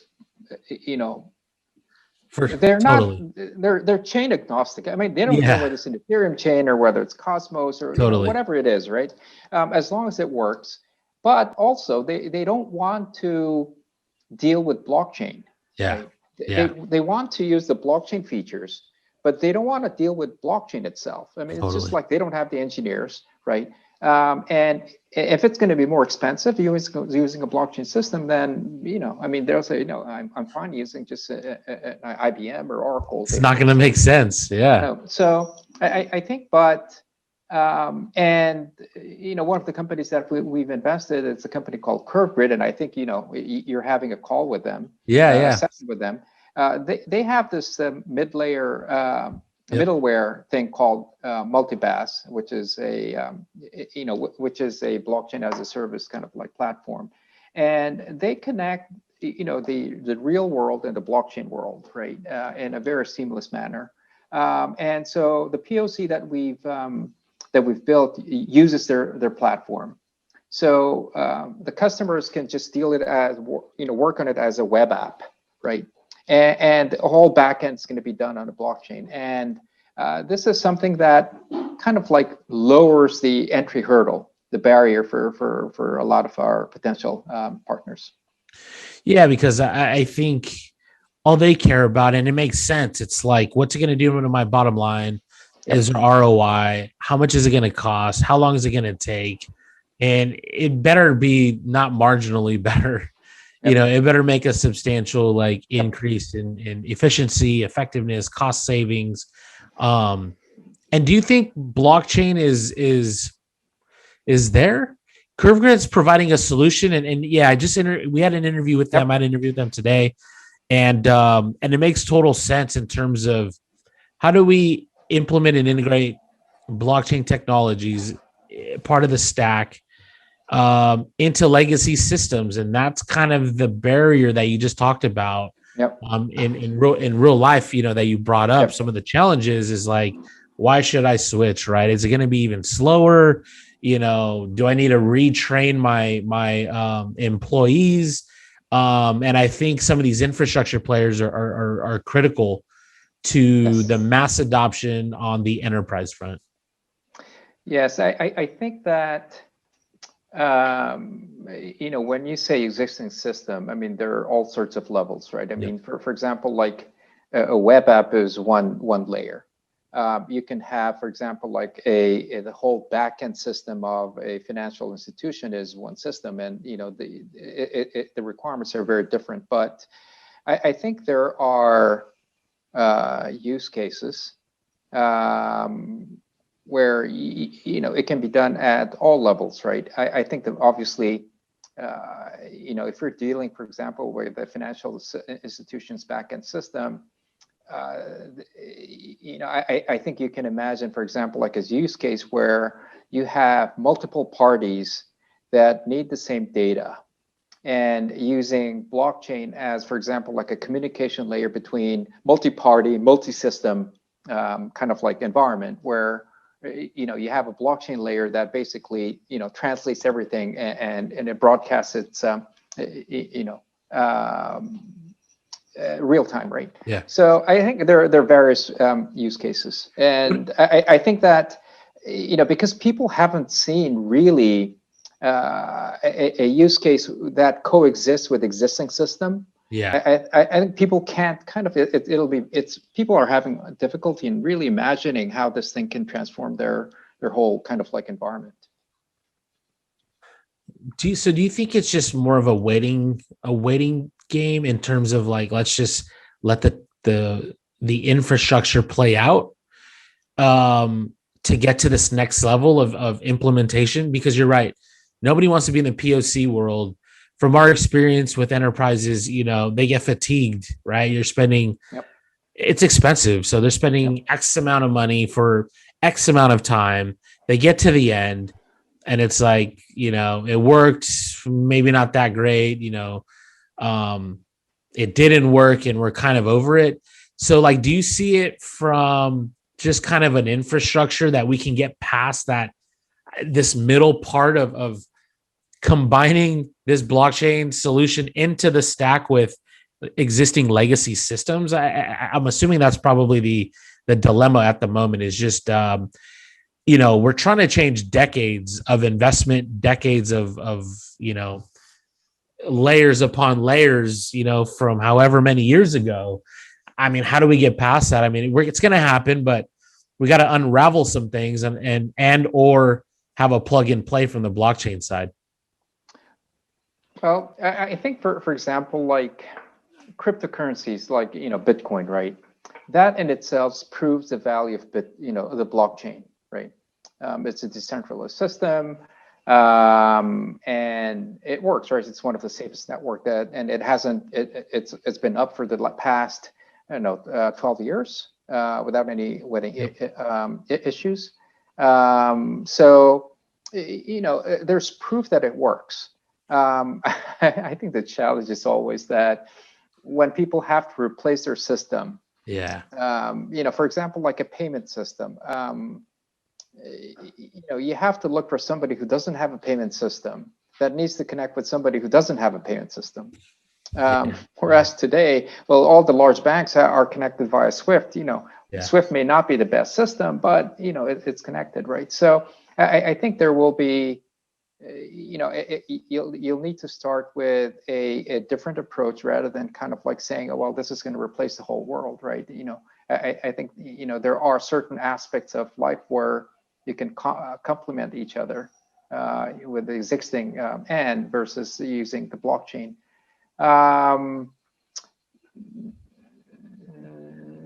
Another question. Yep. And another question I was going to ask you, like private versus public, is that up for discussion and with kind of your clients, the space? Does it matter?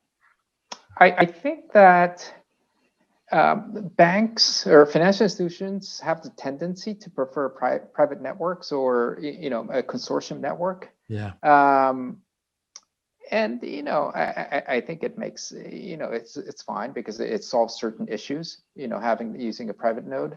But also you have it doesn't kind of like benefit the whole using a blockchain as well. So you need to balance these things. I think that I think people are. I think they would compromise it with a kind of like a consortium model where it does have the benefit of scalability as well as a bit of kind of like network security. Yeah. Which are super critical. And how do you view like DeFi? You work with banks, you're on this side of the business. DeFi is kind of a disruptor. How do you see DeFi playing out? Is it going to collide? Is it going to collaborate? To begin with, I'm a great fan of DeFi. I think the concept is very interesting. In particular, I think DEXs are great. Kind of like it's a great creation. The challenge that for example, for DEXs is that no one governs it, and there's no KYC really, which I think in the world where everyone is held accountable for KYC, it doesn't work with the real world, right? As it is, right? But I think there could be a situation where, for example, like it could be a financial institution that does full KYC, allowing their customers to connect to a DEX, right? Yeah. That could be one way.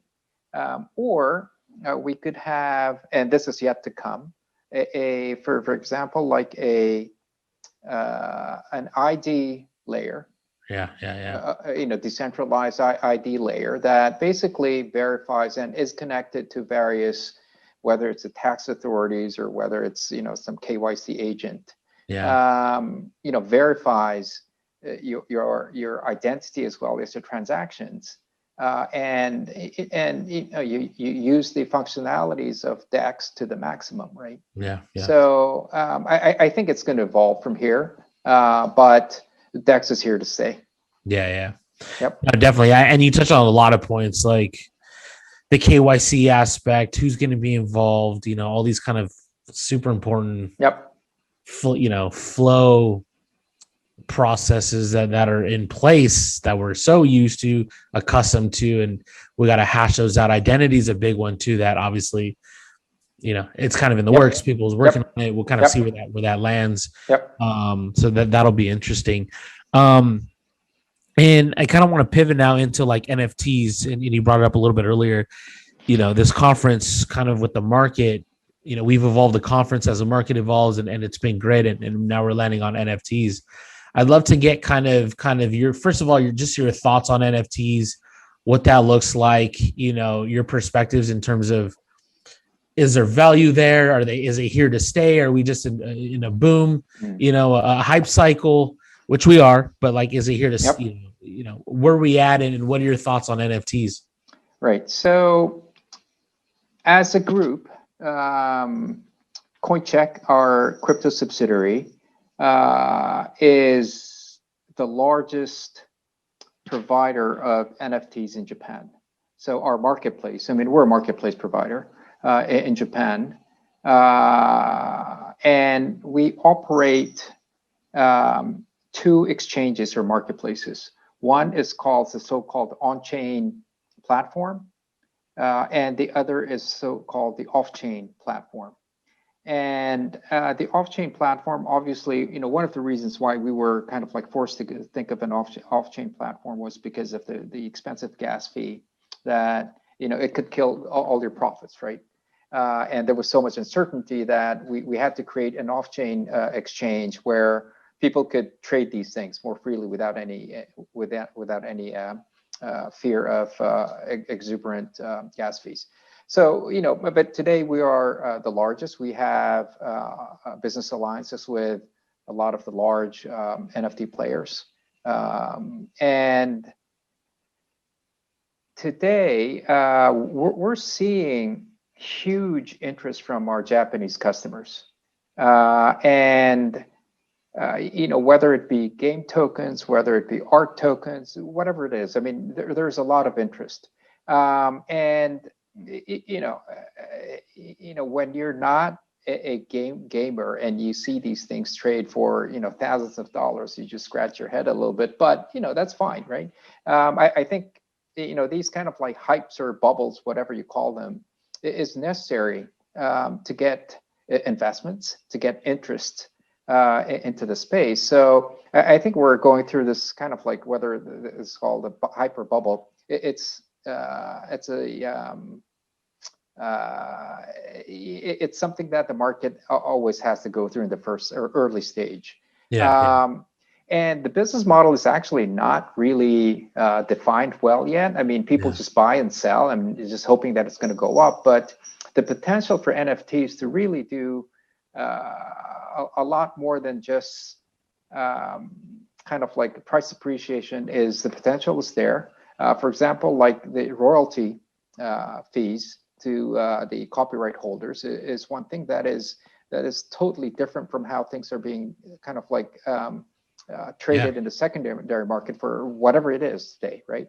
So with the features on NFTs where copyright holders or artists would get paid, on the way up or even on the way down, for that matter, it is something new, and there can be various ways of utilizing this aspect as well to create a completely new NFT kind of like class. And it could be kind of like a membership or entitlement for some club or something that for example, like golf membership, right? I mean, today it's at least in Japan, it's traded on paper. You have to pay the transaction agent a transaction fee and all these things. But these things can be converted to NFTs, right?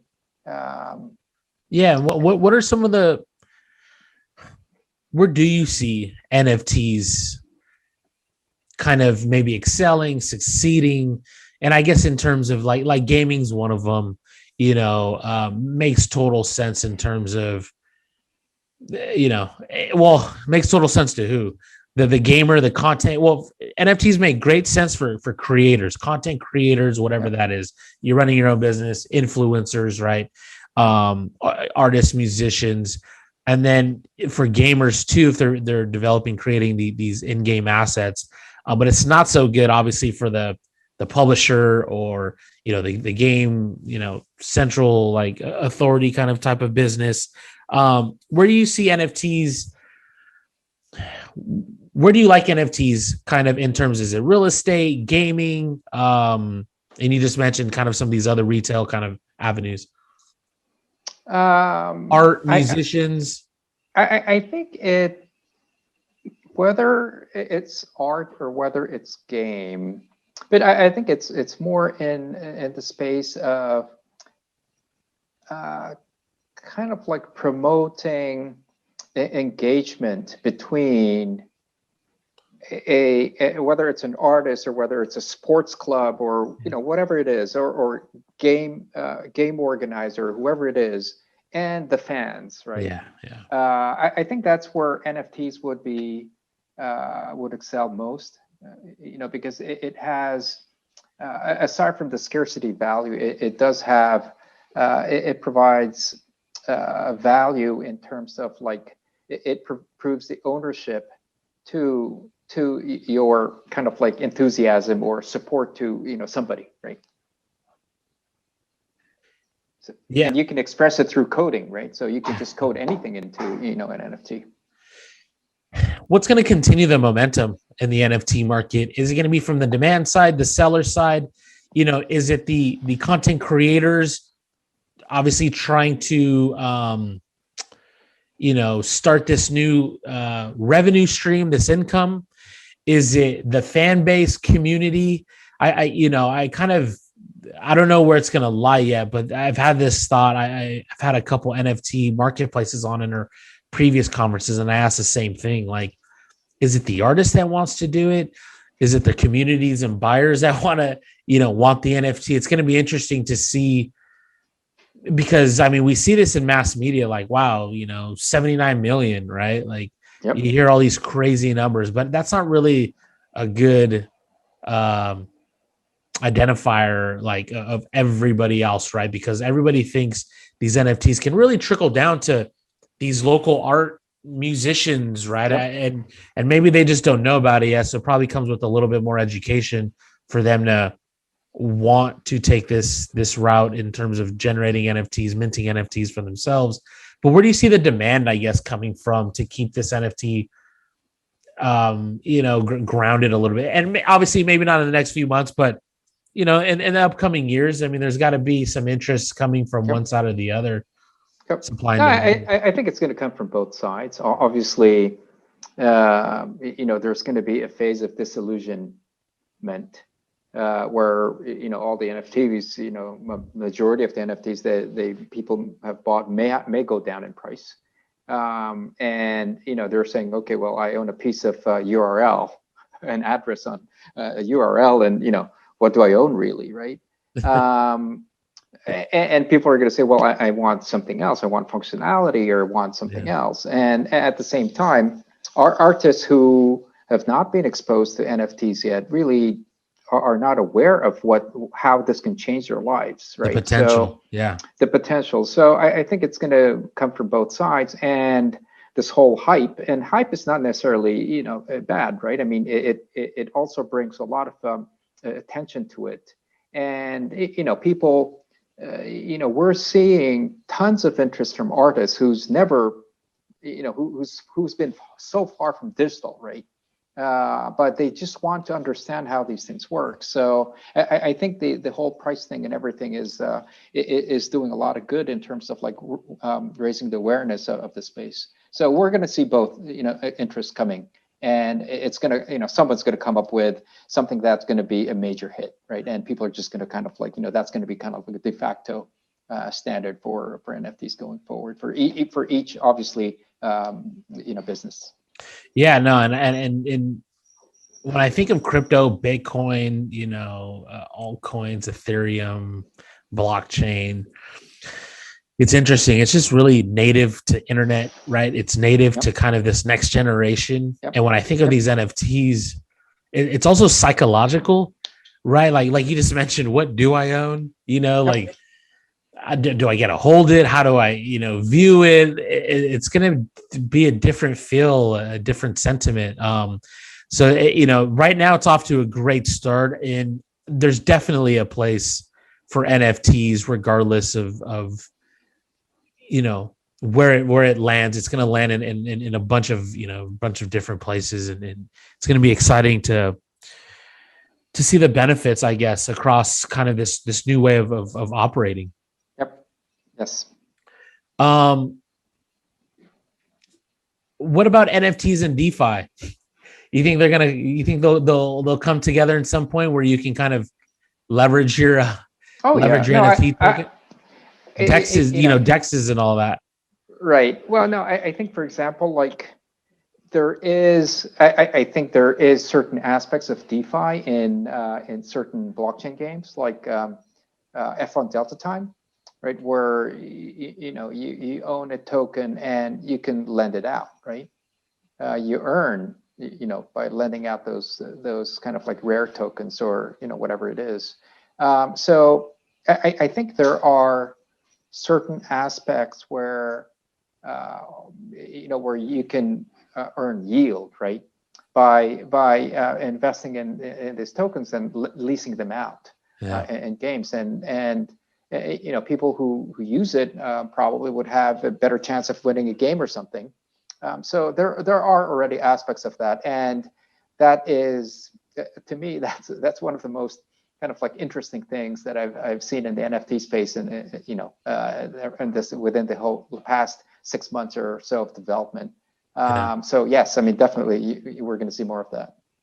And it really touches on this peer-to-peer, right? Yes. Like being able to operate like completely. We just talked about DEXs. We're talking about, you brought up like artists and musicians with fan bases, which they don't have to use, central parties, third parties or whatnot, and kind of go as direct as one can go, depending on the flow. But ultimately this peer-to-peer is starting to take shape, right? And DeFi and NFTs and Bitcoin being able to like transfer money. We talked about the Swift code earlier, the Swift. I used to work for the bank for a number of years, and it's a slow process. You said it might not be the best, but it worked. But yeah, it was definitely, we sent the money and had to send messages, and they had to go check the other bank and then check the other bank. Yeah, it's kind of crazy. So in one aspect, I just feel like it's all inevitable, which I think, like, do you think this leads into like IoT devices and other, outside of human interaction, like machines talking to machines, leveraging blockchain technology as well?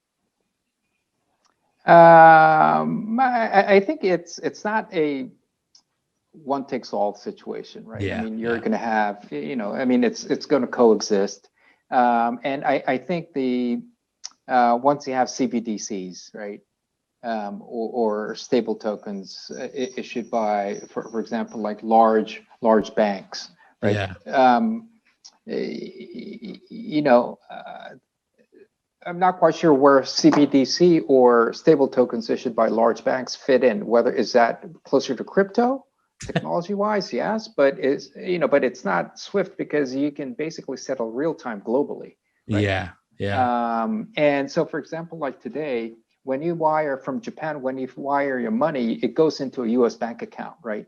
And you don't confirm until let's say you buy dollar, when you sell dollars and buy yen, right? You get yen in Japan and you send dollars in the U.S., right? But with crypto or CBDCs or crypto technology, no matter where you are, you have the dollar in real time, right? You'll have your yen in real time. So I think you're going to have this kind of like one world where it will still use the banking system, including the SWIFT system, and then you're going to have P2P where I send you the lunch money that I owe you, using whatever, and there's going to be some sort of like enterprise settlement platform, which is going to be real time, which is going to use blockchain technology, but it may not necessarily be cryptos, but it's more closer to a CBDC or a stable token issued by large financial institutions. Yeah, no, thanks for bringing up CBDCs. I wasn't sure if that was going to fit in this conversation, but you brought it up, which has been great. Yeah, I don't know where that plays either. Actually, I think it plays in the favor in the government's hands. I mean, if they want to track and trace and have more hands-on, it makes sense. That's the problem, right? And you brought up a good point. Like, is it crypto? Is it, I already thought we were going digital, but I guess obviously stablecoin or CBDCs would be a little bit more hands-on in terms of like the programming, programmable money. Right. And do you see, like, we're right now, so far we've talked about like a lot of enterprise institution, a little bit on the retail side. How does crypto touch into like emerging markets? I mean, we're in developed countries, so people understand a little bit of Bitcoin. Sometimes they don't. Yeah. Then we have the dollar, so like it doesn't really matter. They don't think anything's going to take over the dollar, right? But there's this. You mentioned it already. This is a global presence regarding how Bitcoin operates and whatever coin we're talking about. So you think this is pretty beneficial to these frontier markets, these emerging markets, to tap into crypto and benefit their lives, financial freedom? Yes, I think there are always going to be bad use cases, right? But I think a lot of the issues with these countries that have, let's say, bad governments, is they need means to protect their financial values, right? And that's why you see all these crazy premiums in some of these countries. But I think this is, there needs to be a way for them to protect their lives. And crypto does serve a certain purpose for that, right? Now, also from a financial inclusion point of view, people who can't afford to have a bank account, if they have a smartphone, voila, you've got your wallet, right? Yep. And once you have a wallet, then it's with you. So yeah.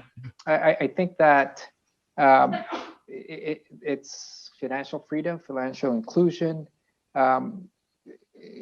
and obviously there are, also bad use cases like, money laundering and kind of like all these things, tax evasion. It's funny you bring that up because I just hosted an event in Tanzania virtually, and we brought in one of our partners. But that was one of the questions, like, the bad actors, kind of the illegal activities, but right. Like in reality, I mean, people do that with $1 anyways. Right. And I just told them, crypto is actually not a better way to hide your money or beat around taxes or money laundering. Because I mean, you have, you can trace and track all these transactions from whatever wallet.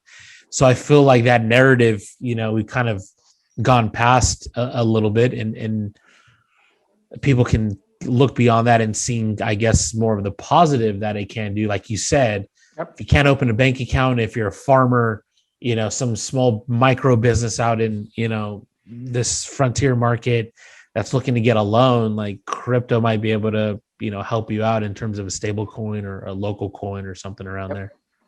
Oh, and also, for example, like, if your lifetime saving is like $100, $200, right? You cannot invest, right? Whereas in crypto, yeah, I mean, you can invest. I mean, and it's an investment, right? And obviously, you can lose your shirt on that, but at least it's got a chance of capital gain. And if you chose the right token, then maybe you can earn some staking rewards or lending rewards, whatever it is, right? So it gives the opportunity for the not so affluent a chance to invest as well. Yeah, no, it's totally great. I know we're coming up here on a little bit of time. One other question in terms of like in the investment aspect, what's your take on a lot of these corporations investing into Bitcoin as far as it being treasury, treasury option? With it being so volatile. Yes, I think it's, we're seeing the, whatever you call them, innovators or early adapters, right? And, I think they're the outliers at this moment, but, because they're the early adapters, they were able to get it at a reasonable cost, right? And it has paid off handsomely for a lot of them.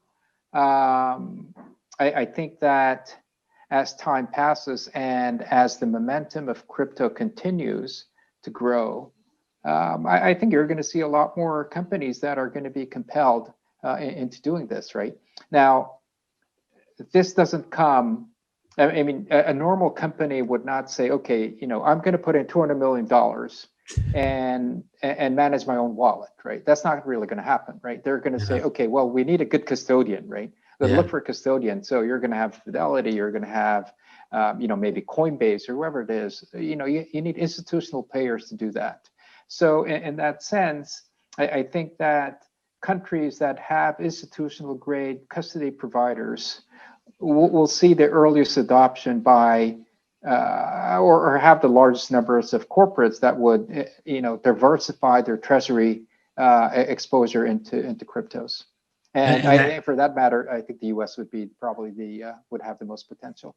And that's where we've seen kind of the most recent, big time players going in, diversifying. Yeah, their treasury there. It's just kind of it's interesting. It was really early. I don't think anybody expected it. And no, it's it's a large, it's the MicroStrategies and Teslas, but also when you see, aside from the crypto community, right? I mean, it's you have the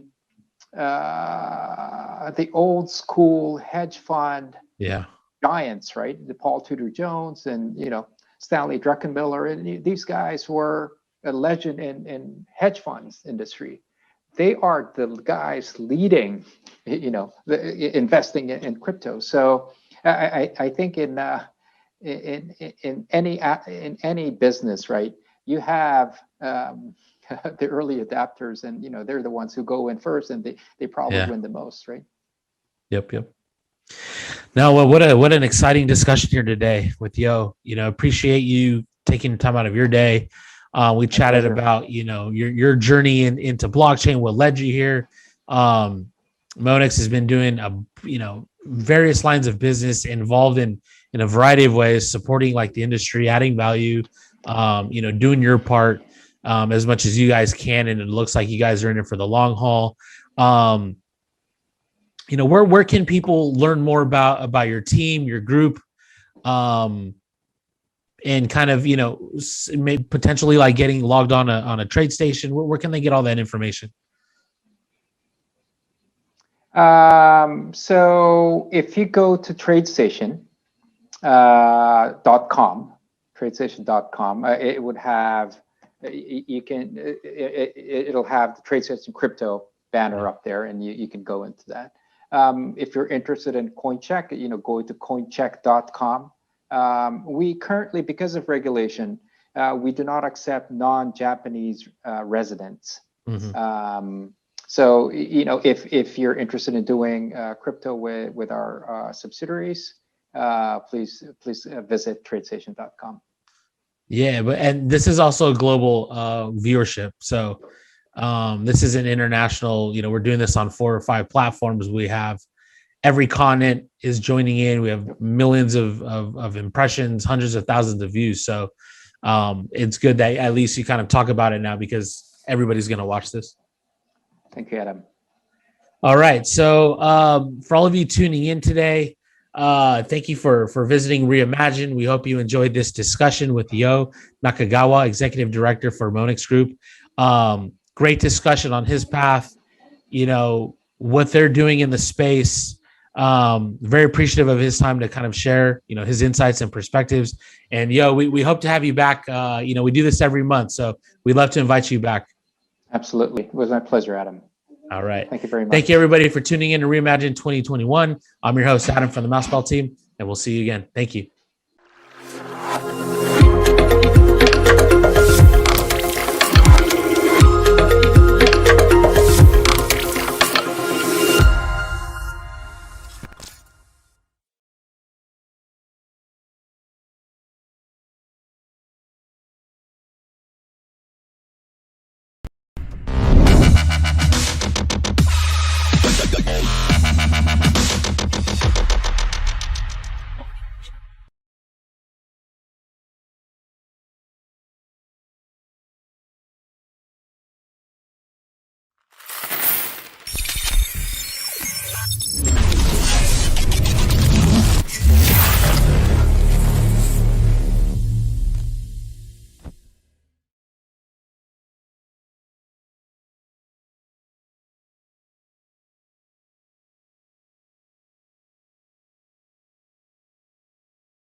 Hey, it's the Crypto Twins. I'm Litecoin Lucy. And I'm Tammy Tezos. 2020 sure was a year to reimagine, and we're glad that you can join us again this year to Reimagine 2021. In case you're not already planning on it, we would like to remind you to tune in to Reimagine 2021 virtual events, where you get to hear about the latest and greatest updates in the world of cryptocurrency and blockchain technology every month. Also, be sure to follow us on Twitter at Reimagine_2021 and subscribe to our YouTube channel so you can stay up to date with daily news segments such as Immutable Opinion with Asher Westrop Evans and 90 Seconds or Less with Yona Hawkhauser. Stay tuned to Reimagine 2021, brought to you by Mousebelt.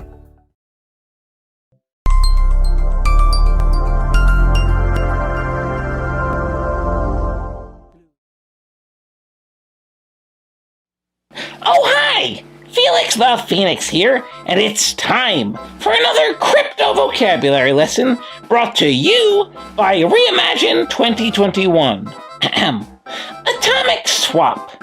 An atomic swap is a method employed within crypto networks that allows users to exchange assets directly into other assets, straight from their wallets without a centralized exchange.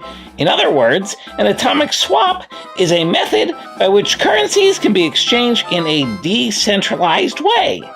You know, I have a little practice with the atomic swap. Watch this.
Okay, welcome back to Reimagine. Here we are, in this sort of almost mid-year conference now, 2021. So much going on in this space, such market growth, such network development. It's been a running theme, I think, of this conference to say that, the economy of the crypto space and the blockchain world as a whole is growing and diversifying. The ecosystem is diversifying, something I've said a lot and I like to keep saying. And it's something that really interests me.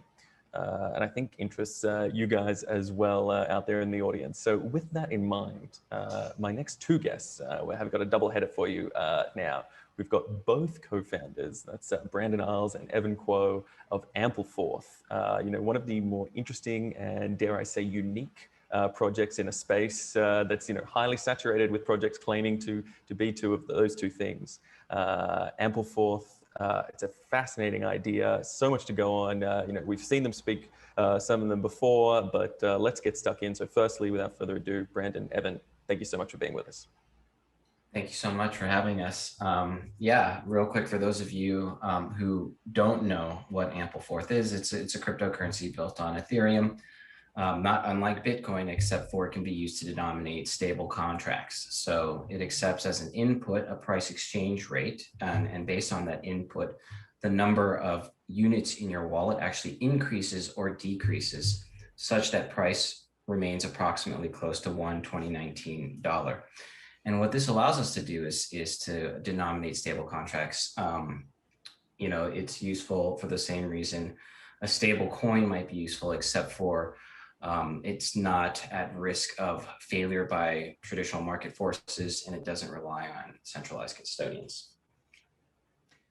Now, I want to delve straight in, and for people who need to understand a little bit more about how Ampleforth works, I mean, you guys have done plenty of interviews about that. You can check out, there's great literature on your website, not to mention Reimagine. You Evan, did an interview with my colleague Yona back in November, sort of breaking down the fundamentals. So I think we can move past that and just say assume knowledge for some, and for those that haven't, go ahead. We'll chuck some links in. You can go and they can all go and do their own research. Sure. But I want to hit on an interesting point right here. You guys denominated, as you just pointed out, in $1 2019 US dollar. Do you know off the top of your heads what one 2019 US dollar is in one 2021 US dollar? You know where we're at now in terms of that inflationary change? About 1.033. Okay. Yeah. So yeah, one 2019 dollar is approximately 1.033 2021 dollars. So why, I mean, we've spent the last several months here in this space talking about, so much about the risks of inflation. We've got trillions of dollars being spent, in the US at the moment on all sorts of aid and stimulus. There's another $6 trillion of packages proposed by the Biden administration at the moment. Why is that number not higher? Why are we not seeing that inflation skyrocket yet? Given you guys are so intertwined in that idea, I'd be fascinated to hear from you.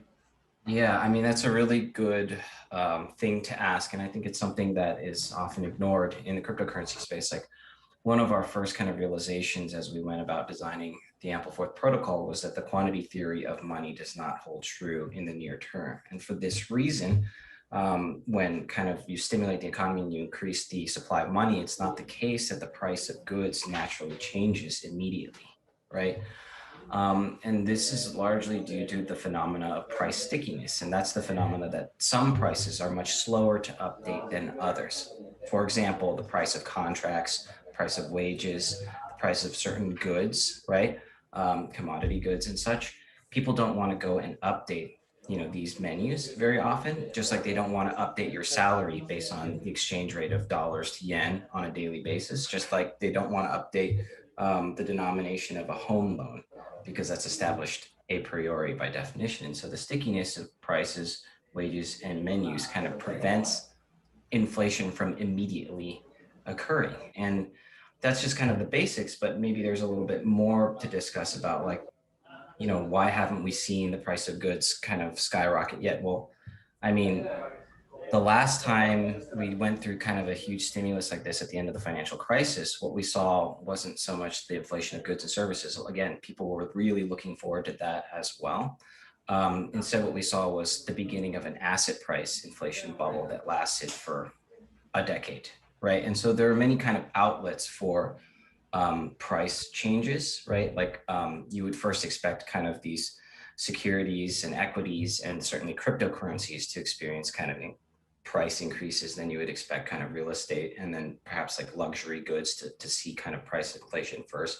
And then at the very end of that chain is when you'll see like things like the cost of your can of Coke and your cup of coffee starting to kind of increase. If and when that does happen, this is this type of thing that, like, the Fed, I'm sure, will be keeping a very close eye on, and that a lot of speculators will be watching closely as well. Brandon, any thoughts?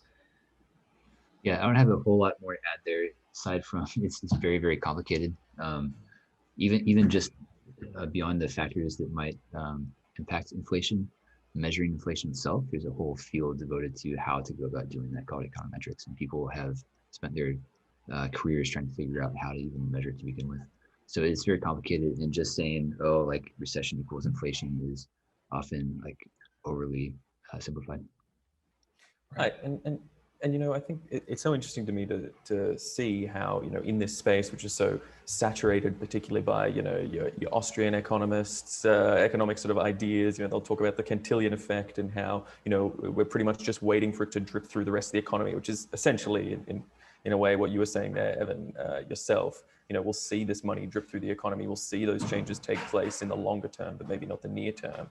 But, I guess I wonder if we're looking out, we're projecting out, let's bring Ampleforth into this conversation. You guys are looking to get past that stickiness, get past that sort of inelasticness of money, at least in terms of the currency itself, but maybe not in terms of people's mental attitudes. Or do you think, and let's project out here, let's say, all your dreams come true and Ampleforth becomes the global, unit of account and monetary exchange. I see your eyes lighting up there, Evan. Don't get too excited. It hasn't happened yet. But, if it does, are we going to get past this? Are we going to see that elasticity taking place in real time? Are we going to see those changes happening in real time and be more true representations within the economy?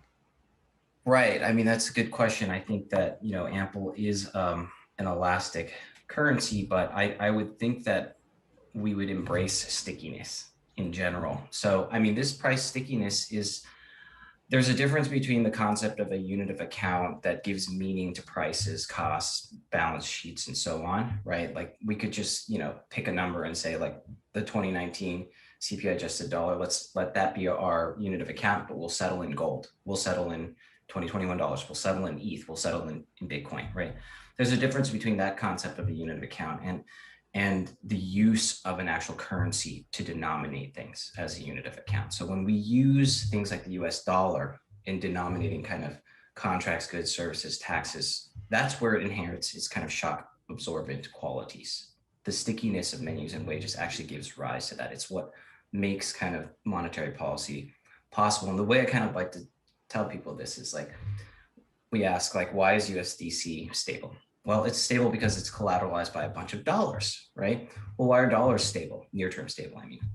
Well, because dollars are used as a unit of account. They're actually used to denominate goods and services. It's actually the stickiness that comes from the use of the dollar as a unit of account that creates this kind of near-term stability. It's not these open operations in the marketplace or the management of the float, right? As you see right now, when we increase the money supply, that doesn't reflect itself in actual near-term price changes because of the stickiness. So we definitely want stickiness. We want people to be using amples to denominate contracts as they might if we are to be successfully voted onto Aave, right? You'll see finally debt denomination occur with a completely non-collateralized asset, and that will actually propagate the stickiness of contracts into the asset itself. And that's something that I'm very excited about. And I know that Brandon is as well. I don't really see this as like a matter of getting past Keynesian economics and into an era of pure, nice and clean Austrian economics. I think that reality is not likely at all, right? I think what we have established here in the history of economics, as far as that kind of nominal rigidity, is a phenomena that exists. It's why we're able to stimulate ourselves out of recessions. It's what makes things like modern monetary theory reasonable things to grab onto for economists and today. Without that, I don't think that any of those kind of concepts really hold water. Brandon, anything to add? Yeah, I think I mean, aside from the mechanical inputs that might determine inflation, the psychological aspect is also very important and can't be ignored either. So, I mean, the expectation of stability also itself leads to some amount of stability. So say USDC has been trading within, 1 cent of $1 for the last 2 years, and then it happens to be slightly higher. People are going to trade based off of that, which will just reinforce its kind of return back to its stable point. But you can also have people with an expectation of continued inflation too, and we've seen this through history. I think Brazil is a really interesting example where they introduced one of the first virtual currencies, the Brazilian real, because the economy is going through such rapid inflation for so long that people expected prices to change every day, because everyone in the grocery store, they just got in the habit every day, update the prices. So even though they were taking actions to sort of mitigate that, it wasn't impacting it because people were sticking to this inflation metric. And the way they were able to get around that was by introducing this virtual currency on top that people used to denominate. And then every day they just updated the conversion rate between the virtual currency and the old one until they were able to just switch entirely to the new one, the real.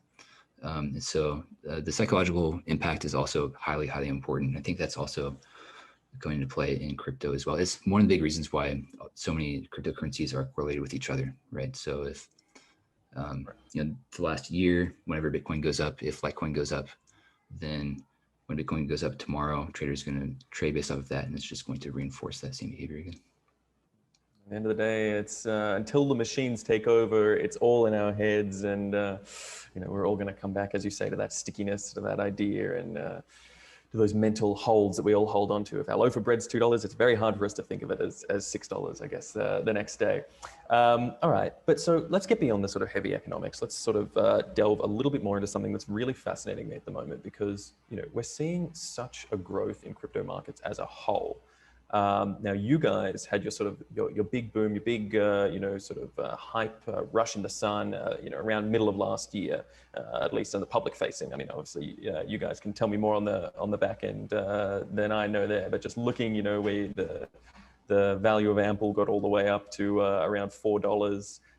Based on your rebasing mechanisms, and now you've sort of reached back towards that stability that you guys strive for, the network strives for, getting closer, tighter into that band. But looking at the network as a whole, how do you feel about the strength of it? How do you feel about the development of it? Do you feel it's keeping pace with the crypto market? Do you think that there's a riding the coattails, or, as I know is a big part of your guys' mission, to separate yourselves from the sort of machinations of the crypto markets? Has that managed to be achieved successfully? Talk us a little bit about that. Yeah, I mean, I'd say that when we launched the cryptocurrency, we sought to create something that was less correlated with Bitcoin than other digital assets, because we felt the space needed a little bit of diversification. And we wanted to create an asset that could be useful as a building block for an alternative financial ecosystem. So something that could be used for contract denomination, at least long-term contract denomination. And I would say on both those fronts, Ampleforth is really kind of succeeding by our original intent. And so we are less correlated with Bitcoin than other cryptocurrencies. And that is something that kind of we looked at a little bit more deeply after launch, along with Gauntlet Network. We did this kind of analysis, and then it's reflected in some of these rolling correlations as well. And so that met our expectations, but also largely, if you kind of zoom out, price really has returned to target. And we saw a lot of these forks, we saw these modifications that came along the way. Brandon and I call it the attack of the clones, right? Where we had these bond coins that were trying to create algorithmic stable coins using techniques that we had kind of carefully considered and deemed unlikely to work robustly, which is why we kind of came to a more minimal approach. And just the Ample has demonstrated that it's an unbreakable asset that can be used for contract denomination. Now, back to your comment about DeFi Summer, we were a big part of that. And when you think about an asset like Ample, its kind of behavioral incentives and mechanisms are designed such that it really can deviate from Bitcoin's behavior. So it's possible that our time to shine is actually when assets like Bitcoin are moving a little bit sideways, because if you want to kind of pull away from that pattern, one way to make waves is through Ample. And we saw that last year exactly during DeFi Summer. The rest of the cryptocurrency market had kind of started to move sideways. And then we saw a lot of innovation in DeFi, right, with liquidity mining, where we saw Comp really kind of succeeded that. We saw Balancer start to succeed at that. And then the Geyser was introduced. And when you combine that with the ability of the Ample to kind of pull away from some of these tight correlations with other coins, you kind of saw the beginning of a wave making machine. And it would be really cool if that could happen again. Imagine just as one cycle comes to an end, it's the beginning of another cycle, as opposed to, hey, it's bull market, it's bear market forever, right? If you could somehow, superimpose waves on top of one another such that there was always something to look forward to rather than just like flood or famine, well, that would be great. And it's kind of the underlying principle behind portfolio construction diversification in general. You want assets that don't co-vary in perfect synchrony with one another so that you can kind of smooth out risk and maximize optionality. So that's a fascinating idea you've just brought up there, that idea of, getting a market, an ecosystem. And again, sort of with my initial sort of rant that I put on this, this idea of a growing ecosystem, so interesting to me. And if we could get to that ecosystem, as you say, where it's, different waves breaking on the shore at different times, as opposed to one big rush up, one big rush down. That is, sort of hold their breath. That is the fear of every macroeconomist, right? Like you've got Keynesians, you've got Hayekans, they agree on one thing, that we should fear boom and bust cycles, right? Because everything booms and busts at the same time. How are we going to get ourselves out of it? One school of thought suggests one thing, another suggests another. Everybody fears boom and bust cycles. And so diversification. Right, and that diversification is strong, but I guess I wonder then, in terms of your overall mission, is it still now to be that sort of anti-correlated or uncorrelated asset, or is the focus more still that, wanting to take over the financial building blocks of the globe? I mean, and do those two ideas contradict, or are they able to complement each other as you grow? They really do kind of agree with one another, if not complement one another, right? So the reason there are two ideas is because at the time when we were kind of originating the Ampleforth paper, we knew only about Bitcoin, right? At least the world had only closely looked at Bitcoin, right? And there were two things the world understood and had researched carefully about Bitcoin. That one, it had this kind of minimal risk exposure to equities, commodities, so on and so forth, right? It was uncorrelated, so to speak, with traditional assets. And that was kind of evidenced in a paper by Liu and Sfincy. And therefore, it would be reasonable to kind of allocate some of your portfolio to this. I think that was a paper that came out in 2018 or so. The other thing that we knew about Bitcoin was that many folks, particularly the followers of Safety Anonymous and those who had read the book, The Bitcoin Standard, believed that it could be used as a building block, not unlike gold was under the Bretton Woods system, for a new financial regime as a base money. And so those were kind of the two avenues of legit inquiry around Bitcoin. Everything else was kind of just noise. One was, it's an uncorrelated asset, you might want to put it in a portfolio. Two was, we might be able to construct a new monetary standard on top of this decentralized asset, Bitcoin, much like we did with gold, right? Now, the uncorrelated asset thing, great, but aren't all the other cryptocurrencies tightly correlated with Bitcoin? Could we create another asset that's neither correlated with traditional assets nor Bitcoin? If so, that would add value to portfolios. On the second front, the building block, we already know that, historically, and, this has already been demonstrated to be the case, that it would be unsensible to use Bitcoin as a unit of account because of its volatility. For the same reason, you can't really build a robust monetary regime on top of gold. You would have trouble doing that with Bitcoin because it's even less elastic than gold. So this second, more ideological path is driven by kind of the work of James Buchanan and George Selgin. It's like, can we create a rules-based, non-collateralized currency that is elastic? Because if so, that might serve as the base money for a more robust financial regime, right? And so I would say both these paths are legit. One is more practical, portfolio construction. One's more ideological, building block. And we are pursuing, you can only pursue the building block path because you can partner with other projects and become more deeply integrated with the system. You can't really pursue uncorrelation as a path. That's just a phenomenon that emerges from unique properties of the system, and that will change over time, and we'll continue to observe and update the world on correlation studies, as it were. But that's not really, it's not something we can wake up and impact, right? It's just, and I will just add that there's a very big difference between anti-correlation and uncorrelation, right? So something that is counter-cyclical as an indicator would be anti-correlated, where when Bitcoin goes up, something goes down. Uncorrelated is just kind of low correlation numbers, right? It's neither guaranteed to go up when Bitcoin goes up or go down when Bitcoin goes down. It's orthogonal, right? Brandon, any thoughts to add on this point? Yeah, I guess, more along the lines of the ideological approach of building a primitive that can be the base of a safer, more resilient financial system. I think that's still, something that we aspire to do. And I think once Ample is first available on borrowing and lending platforms, we'll be able to see that for real, like people actually using it. Just to make this a little bit more concrete, because we've been kind of abstract so far. So imagine I borrowed 1 Bitcoin from you to be paid back a year from now, right? A year goes by, the value of that Bitcoin could be 3 times higher than it was before, right? Which is not out of the realm of what we've seen recently. So, as a borrower, that means that I'm on the hook for potentially 3 times more than I thought I'd be, right? A lot more than I thought I'd be. Most likely, I'd put that Bitcoin to work in some fashion. So if I'm not able to pay back my debt, then I default, and then you as a lender, you will likely default on your obligations too. So you get this sort of cascading effect.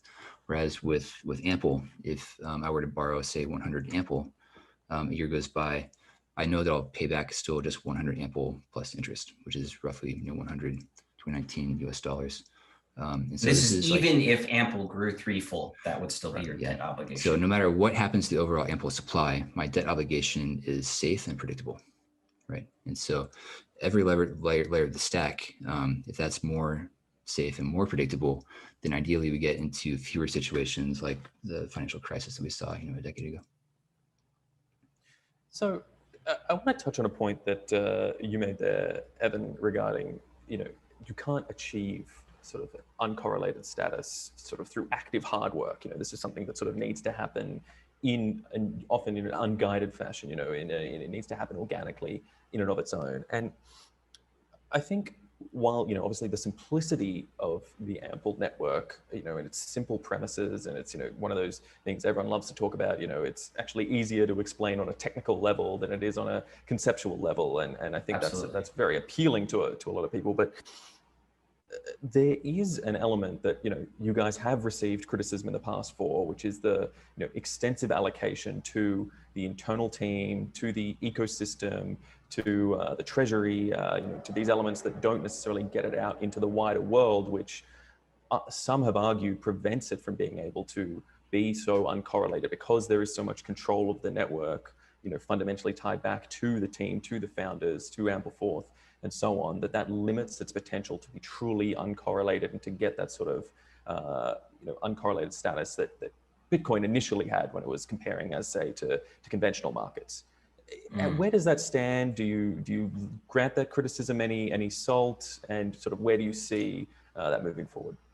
Right. I would just go ahead and say that the distribution of ownership actually has very little to do with, correlations, right? So I think that Bitcoin is less correlated with traditional assets because it has no direct connection to traditional indicators of consumption and production. It doesn't borrow money. It doesn't have cash flow statements like, right, PE ratios or trailing revenues, right? It doesn't have operational costs that might be affected by sanctions and stuff like that. Bitcoin is a little bit more random. It's a new flavor of randomness because it's not redeemable for any traditional asset. It's not pegged with any traditional asset. It doesn't respect these normal kind of equity like indicators like growth rate, right? So it's mostly following this stock to flow kind of growth trajectory thus far, and that's what makes it more random. Ample is just equally uncollateralized, right? So it's not something that's redeemable for Bitcoin, and it's not something that's redeemable for dollars. It also doesn't have like PE ratios or revenue growth rates. It simply has a supply policy that introduces a behavioral incentive that makes it impossible for it to move perfectly in lockstep with Bitcoin, whereas every other asset can, in theory, move in lockstep because it's also that most of them are also uncollateralized, but they lack that incentive. The criticism about distribution of ownership, we've kind of, really started to address over time. I remember when things first came out, we published this State of the Network report, and that was the distribution at the time of our IEO, which we conducted with Bitfinex. And since then, I think it's been shown that the composition has really changed, right? So we had a follow-up State of the Network report, and most of that criticism came after that initial distribution, and it doesn't reflect the latest updates, right? There's like a 10-year commitment to distribute EcoFund Ample through Geyser and Geyser-like programs. A lot of things have kind of been reconfigured. In fact, we even took the portions of the team allocation that were unallocated and folded it into kind of the foundation, right? So we really kind of trimmed the fat, and I think maybe Brandon, you can chime in a little bit more, but lots of that criticism hasn't gone away.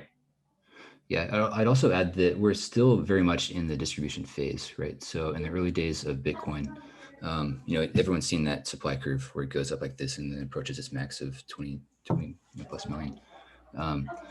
At the beginning, on day one of Ample, every single Genesis Ample had to be minted, right? Whereas it was not the case with Bitcoin, right? So Bitcoin gets created and distributed out into the ecosystem through the process of mining. So if you're a miner, then you're contributing to the health of that ecosystem, and then therefore you get some of the Coinbase rewards, the new Bitcoin that gets created.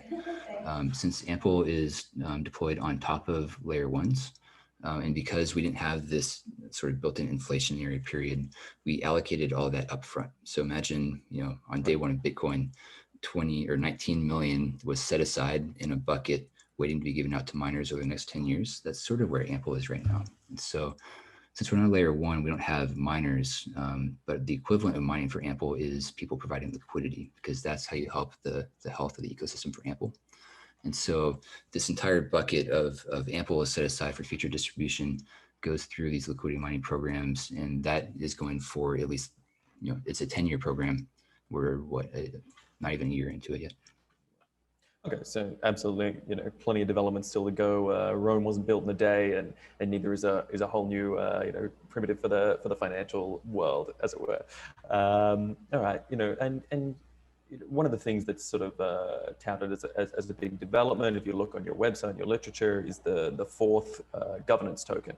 Obviously that's a developmental stage. Can you talk us through a little bit about that? And I suppose one of the things that interests me most is what sort of progression, what sort of development do you see occurring, needing to occur on the network as a whole? Do you see there being big changes coming down the pipeline? Is it just a general capability mechanism, or do you see the system generally as pretty technically stable? Yeah, I think our overall philosophy around governance is that it should be minimized as much as possible. So when we first started out this project, we did not seek to create a maximally governable system, right?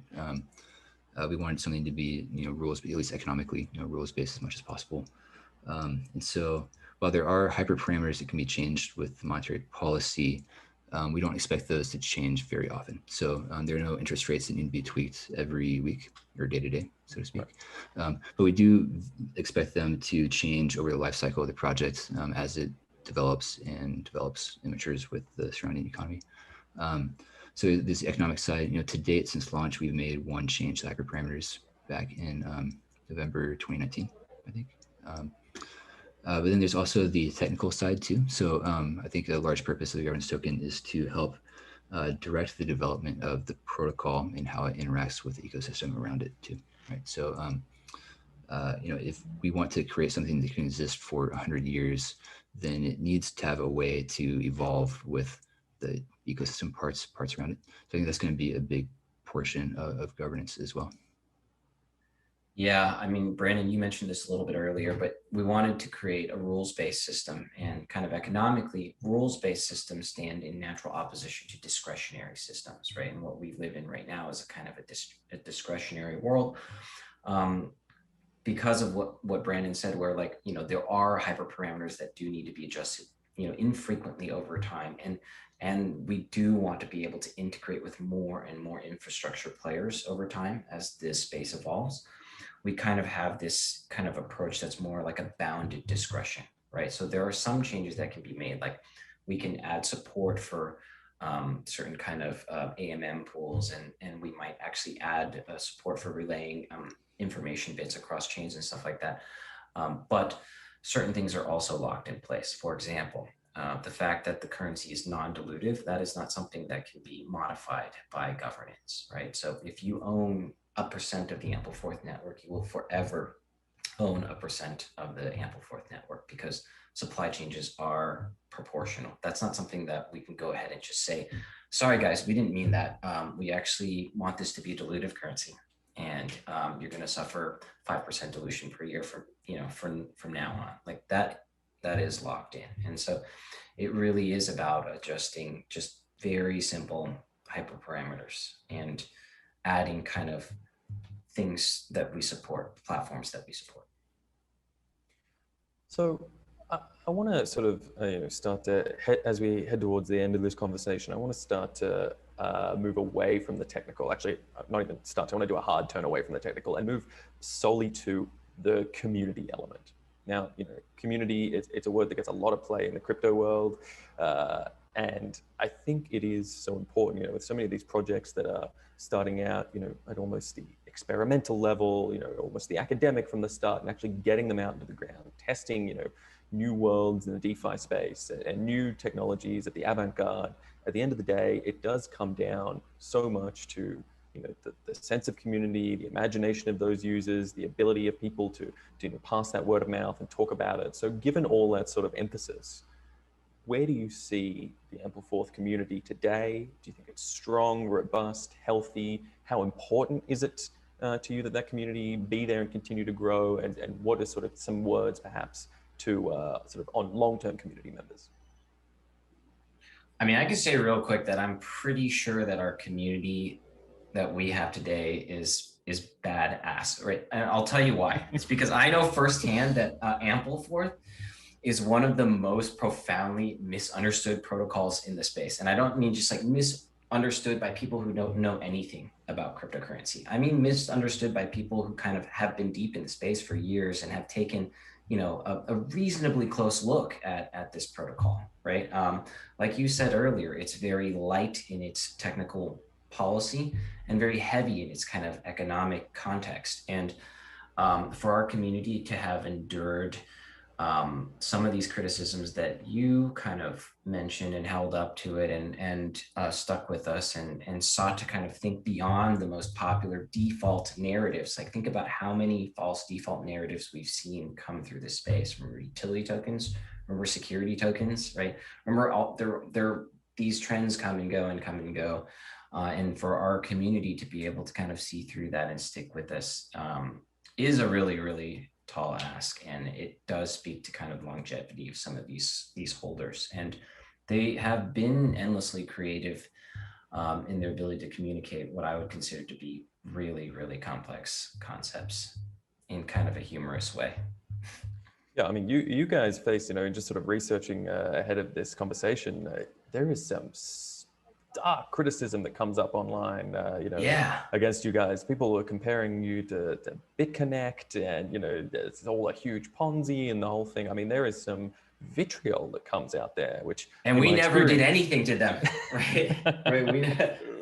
It's like Bitcoin level, you know, yeah. So, I mean, it's just interesting to me because that sort of hate, that sort of passion tends to do one or two things. It tends to either sort of galvanize a community of ardent followers and sort of say, hold on, this criticism's unfair, let's push back, or, you know, or it causes the crumble, you know, depending on the value, I guess, of the project and the true belief that people feel. So interesting to say, as you started out, you feel you got some of the most badass people because, yeah, they seem to be fighting a tough fight out there. They're fighting a hard fight, and I can tell you that, like, I've been on a number of interviewers where the interviewer came at me with really, really awful assumptions and the assumption of ill will, right? Directed directly at me. And after the interview, then apologized to me, right? That's how wrong they had it. They just thought we were something we're not. And it's not for anything that we said either. So, I mean, I really kind of respect our community because it just takes a lot of fortitude to stand up to that kind of ignorance. Yeah, the people who have been with the project the longest are incredibly passionate. And I can tell you, seeing that and the way they interact with each other and with us just cements the importance of what we're doing and really invigorates. I can tell you that I have, you know, a lot more gray hair now than I did a year ago, just from trying to execute on this project. And I'm sure Evan and everyone else on the team has been feeling it too. All right. Well, you know, I don't think there's any more important factor in any crypto project that we can go out on than the community itself. So I think we'll end it on there. I always like to give you guys the last word. You know, anything else you'd like to say? Any last points you'd like to make before we wrap today? Claim your Forth tokens. So if you haven't yet, right, we want the broadest distribution possible. So, I mean, if you interacted with the Ample ecosystem in any way, shape, or form, then you're eligible to kind of, that is, if you've interacted on chain with the Ample ecosystem, then you're eligible to claim Forth tokens and participate in governance. Yeah, claim Forth tokens, look into geysers if you want to participate in the ecosystem, and maybe read some economics. You know, economics existed from before 2009, and there's a lot of great ideas from history that maybe we should be collectively aware of, you know, as a community. What? Before 2009? There was a world before 2009? Who knew? Who knew? I thought it all started there. We started in the middle of a financial crisis. That's it. All right. Gentlemen, I want to thank you so much for taking the time to talk to me, talk to us today as well. You know, our audience always appreciates being able to delve deep into these, you know, interesting projects that, you know, bring something new and fresh to the space. And that's something that fascinates so much. I look forward to talking to you gentlemen again in the not too distant future and checking in the next iteration, seeing what developments have come along the way. Brandon, Evan, thanks so much for talking to us today. And for those watching, make sure you keep going. So much good content throughout the rest of the conference.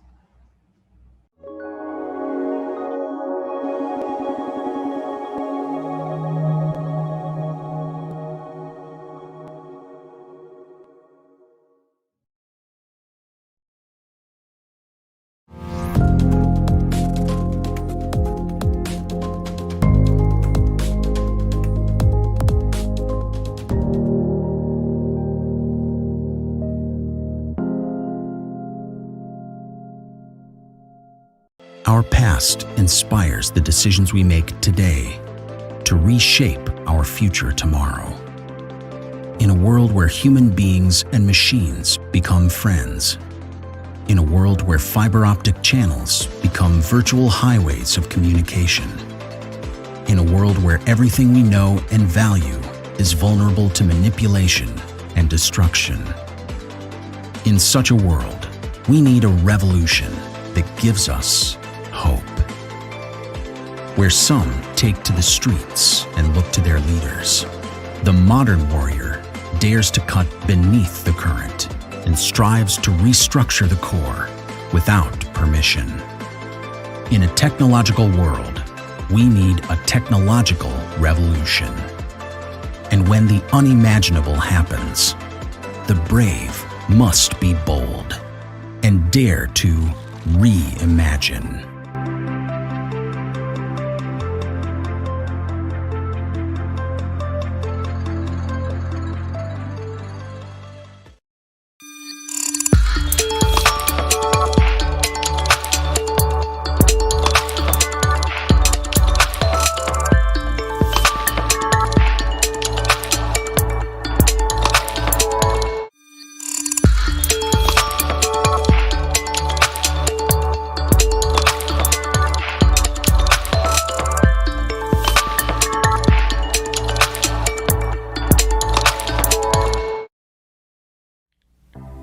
Hello, Old Man Monkey here with another crypto vocabulary lesson brought to you by Reimagine 2021.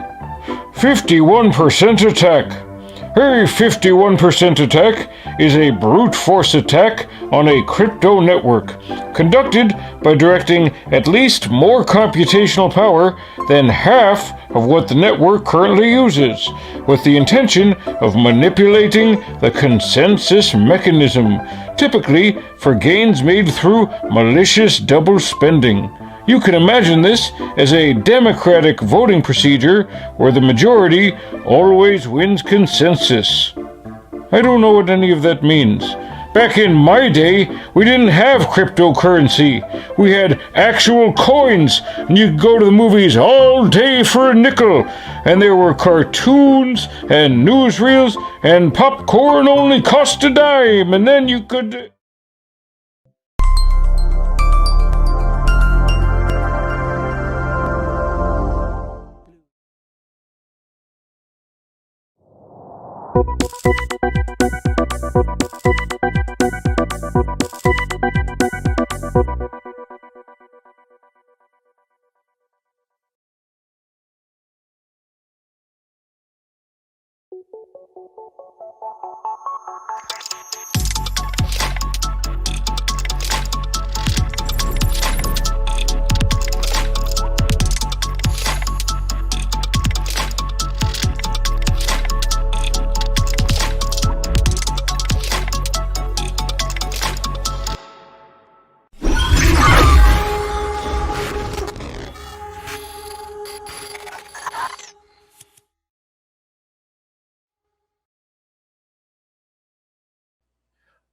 Welcome back to Reimagine. Okay, here we are, almost halfway through 2021. And, this market, this crypto space, this blockchain space as a whole is just moving, I don't know if to say anymore from strength to strength. I mean, there's so much strangeness going on, so much interest, intrigue, new development, new innovation that, I always feel like it's one of those times again that we're not really going to know the strength and character of the space until after all is said and done.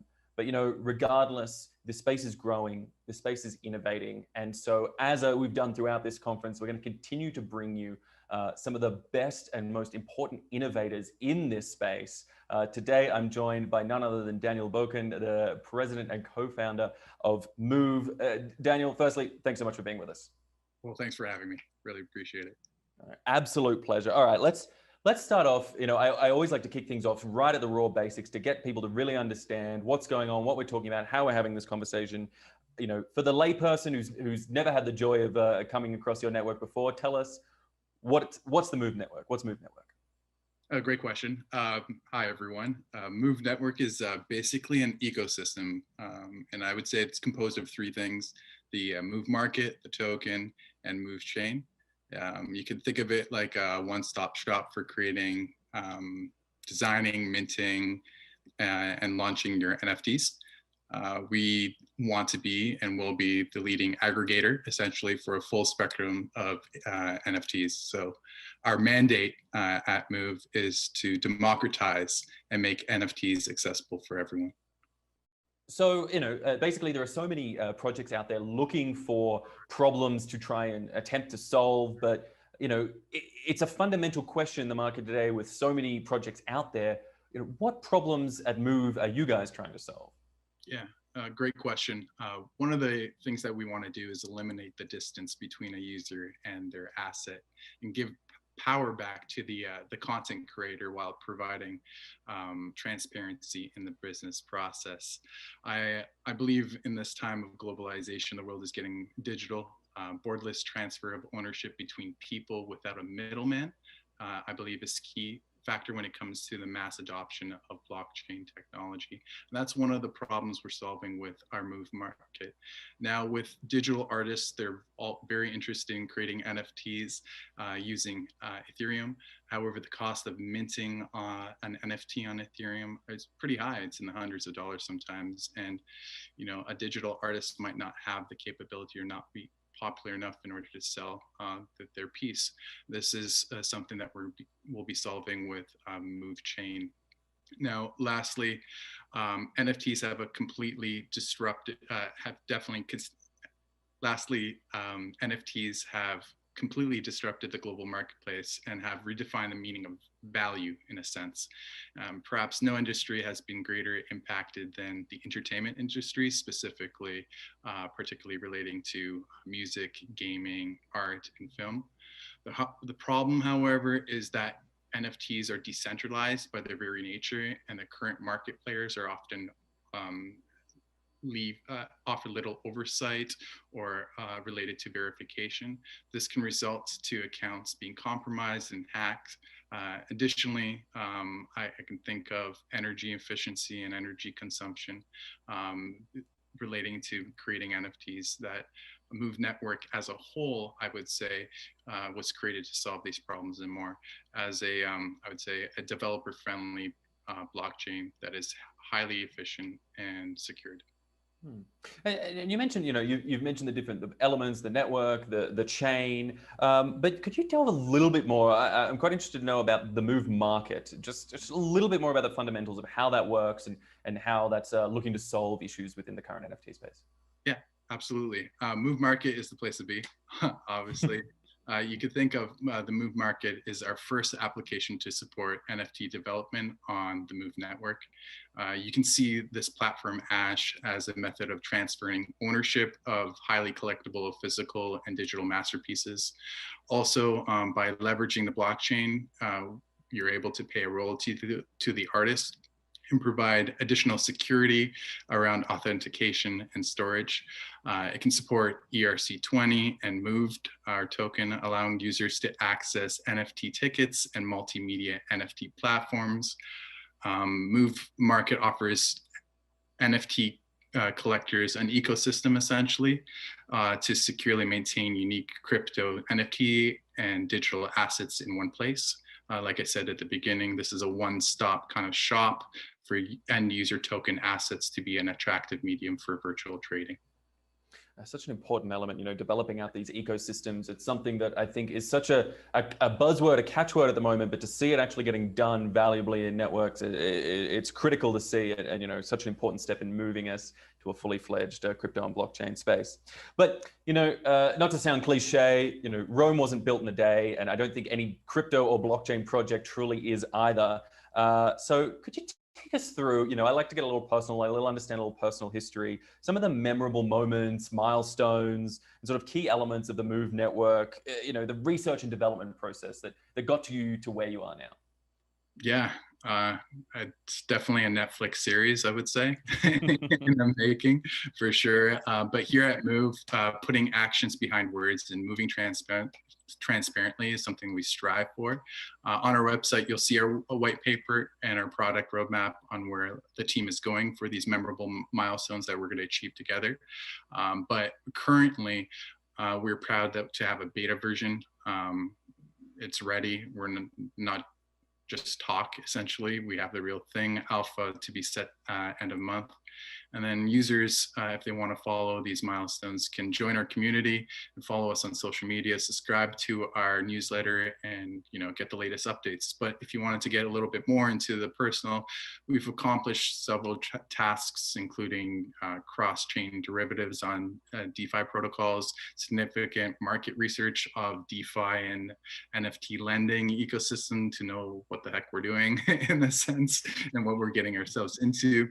Liquidity staking designs, stake development of 3 blockchains, token economics, the white paper that I mentioned. And in terms of our company as well, in the financial state, I believe securing a round of funding and onboarding some heavy hitters as advisors, as you might be able to see on the Move Network website, is just the start of our movement. No pun intended.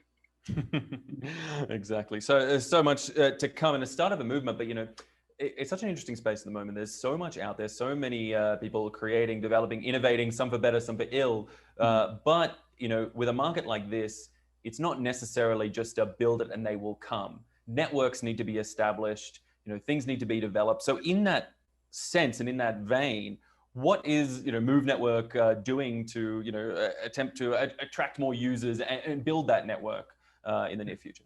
Oh, that's a great question, Ash. Especially the reference of build it and they will come. I think that quality content and access to movers, social influencers are key in this state. Finding people that already have movements and joining their movement. So we have some pretty exciting influencers coming on board, and they're bringing their community with them. As mentioned, strategically working with companies and individuals who have followings so that they could speak to their base about our product and get our name out there. That way we're providing a quality experience and relationship rather than a transactional, quantitative experience.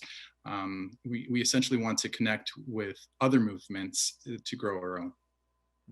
And in part of that, in part of the growth and development, interesting to look at, again, we talk about the component parts of Move and the network and all different elements. And you guys actually have a native token, Moved, which you mentioned, a little bit earlier there as well. What's the sort of motivation for users to hold that token, to hodl that token into the long term? What's the sort of approach and incentive there? Yeah, it won't just take you to the moon, it will take you over the moon. Oh, nice line. I like that. Yeah, we're actually thinking like a move, like the cow jumped over the moon. So the cow being our symbol. You guys got it all figured out. You got the whole thing. I like it. All right, start to finish. Yeah, but in all seriousness, our global executive team and advisors have deep roots in music, gaming, art, and film, which allows Move ownership opportunities of diverse IPs and access to unique NFT offerings. And I was talking about funding. We're backed by some pretty intense VCs right now that have done their due diligence on us as a company and want to take us over the moon. But ultimately, we're looking to create a digital movement, and that does take time, persistence, and desire. all of which I believe our team of 20 plus individuals have. But by holding Move, just to kind of really get into why you should hold Move, a few of the benefits include settle and function transactions, blind box unlock. You can do NFT creation, access to pre-sale and exclusive sale, and ultimately platform and community governance as well. And in terms of some more of the use cases, or as well, some of the value play into the wider sort of Move network ecosystem. Can you elaborate a little bit more on the token in those contexts? Yeah, I might reiterate what I've said, but there's I could think of 5 Ash: priority listing and discovery, NFT airdrop, and blind box. You'd be able to get discounted platform service fee, community governance, and exclusive sale access. And if you'd like me to dive a little bit more into them, the priority listing kind of speaks for itself. You get preferential placement in our marketplace. The NFT airbox and NFT airdrop and blind box. Who doesn't like swag, in the words of Michael Scott from The Office? And then, who doesn't like a discount? I think the biggest thing in that would be the exclusive sale access to certain NFTs that launch, VIP NFT items that launch in our marketplace, and also being part of the movement with community governance. When you have these tokens, you can help, you have voting rights within our system, and we want to work together. And I think that's one of the reasons why you should hold. Such a powerful element, bringing community into the game. I really love how that tokenization takes it so much beyond the sort of standard offering. You're really a part of the governance. You're part of that active development of the network. It's a very strong feature. All right, but sort of looking at the network, we've talked about why it works, sort of how it works, and elements. But on which network is this project going to deploy? And how will the strength of that support the NFT marketplace once it's out there in the world? Yeah, we're definitely all about supporting the NFT marketplace with a long-lasting value as we look to deploy our own Move chain that's being built from the ground up. That being said, in order to move, we're working closely with Ethereum for the time being in order to capture the market. Our current partnership speaks for itself in terms of supporting the NFT marketplace, specifically in the Hollywood film industry. Our partnership with the H Collective will continue to expand, developing NFT marketplaces within the entertainment world. Move essentially strives to be a catalyst in the film industry, and making our strategic partnership with the H Collective is a reflection of our mission and continued success and support of the NFT marketplace. Could you delve a little bit more into that H Collective partnership? Some of the key features maybe that people would see about that. Obviously bringing Hollywood into play. It's something that's very exciting and tangible, getting it into the real world. But yeah, is there any more details you could provide us? Yeah, I'd say like the reason why, well, the film industry generated over $100 billion in revenue last year, and Hollywood, we believe, is best positioned to benefit from the recent rise of NFTs. Whether it's, I don't know, Darth Vader telling Luke about his fatherhood, or if it's Thor coming into Wakanda to save the Avengers in Infinity War, Wakanda Forever, my favorite film. We believe that Hollywood provides endless opportunities to convert audio-visual clips into prized NFTs. So whether you're a film buff or a collector, Hollywood-based NFT provides a compelling and valuable asset. And this is a thesis and genesis behind the inception of Move Network, and how we're differentiating and becoming a first mover, again, another pun, and leader in the space. So the partnership with H Collective, which was an exciting announcement that just happened, is an LA-based production company, and will act as our launchpad for diversified entertainment-based NFTs to the market. Powerful developments. As you say, bringing $100 billion market, into play and into this nascent space of NFTs is a great development. And I think I want to take this moment then to turn a little bit to the wider market as a whole and just analyze a little bit how you see the NFT space as a whole evolving over the coming years. What do you sort of see as the major trends coming out of this industry that's still at this stage so young and so new? Yeah, you're correct, Ash, in terms of everything kind of taking shape in this NFT space. But as more players come in this space, I believe the best story wins.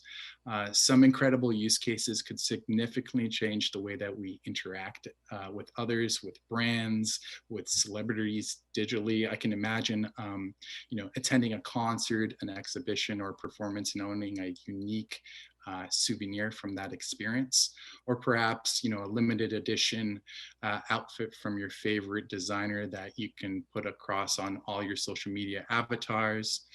We could even see the day of ownership of offline, and this is where it kind of gets interesting, offline assets such as your car or even your house could be on chain with NFTs. And definitely think that this is a truly exciting space, one that still has more time to be developed, and one that content is key and king, and there definitely is a movement. Talking about the evolutions in the NFT space, you spoke about all these new trends that are forming, but I suppose I wonder, will NFTs in your mind, and to get a little speculative here, will this be the catalyst that brings blockchain tech into the real world, into the mainstream world in a way that people will see through collectibles, through art, even as you said, through the tangible abilities through the ownership of a car or something physical in the real world? Is this the technology that really breaks through when it comes to blockchain technology? Yeah, absolutely. I definitely do believe it. And we're just beginning to see what NFTs are capable of. NFTs have allowed the world right now to see the digital side of living and its capabilities through blockchain. And it's just the start. Just the other day, my grandfather mentioned NFTs and crypto kitties and blockchain. Wow. And 87. So, just looking at the considerable attention that it's getting in the news and the existing market participants, of the 10 largest coins right now, the average of return in March alone was 400% to 340%, around that range. NFTs are completely disrupted in a good way the global marketplace, and have redefined the definition, in a sense, of value. And we at Move want to eliminate the distance and be a part of a value-added movement in this space. And all right, so then looking at that, being that value-added movement, and in conjunction with that projection ahead, looking ahead, I don't know, I don't want to set a time limit, maybe 2 to 5 years. Obviously, things could get pretty speculative at that point, but what are some of the key features you'd like to see developed into the Move network into the future? And where do you see the network as a whole positioned in the market, in those years ahead? Yeah, chilling with Elon and on Mars. But yeah, over the moon, we plan to complete the Move public chain with functions including the low gas fee NFT creation across chain NFT, IPF storage, and telecom company nodes. And within the 5 years, definitely completed the decentralized trading platform with functions including the NFT trading on open market, liquidity pool protocols, smart contracts running on different blockchains, our token being top 5 for sure. And for the Move family, for sure, the Move network family to be used by each country in the world. Why not? I will say that wish list is shooting for the stars, but if you miss, you may just still hit the moon. Yeah, so or go beyond it, as you said. Yeah, since I'm Canadian, you miss 100% of the shots you don't take, right? Exactly right. Exactly right. That's Gretzky, right? Isn't it? Or, it is. All right, Daniel, so much interest being developed there, so much sort of going on. It's fascinating to hear the story and the development. As you say, so much more still to come. So we'll look forward to sort of seeing how that develops into the future. Before I let you go, any last words, any sort of shout outs you'd like to give out to our audience? Shout out to the team in Asia and our North America team. Shout out to our advisors for helping us through the process, H Collective as well, and to the people that are going to join our movement. We're very much looking forward to having you and going over the moon. Where should people go if they want to check out more information or anything? Yeah, you can. We have a Telegram, Move Network on Twitter. It's Move Network, and our website movenetwork.io. All right, fantastic. So much for people to check out. Daniel Boken, I want to thank you so much for taking the time to speak with us. Everyone watching, make sure you stay with us. So much more good content throughout the rest of this conference. Check it all out at Reimagine. Daniel, thanks again for speaking. Thank you.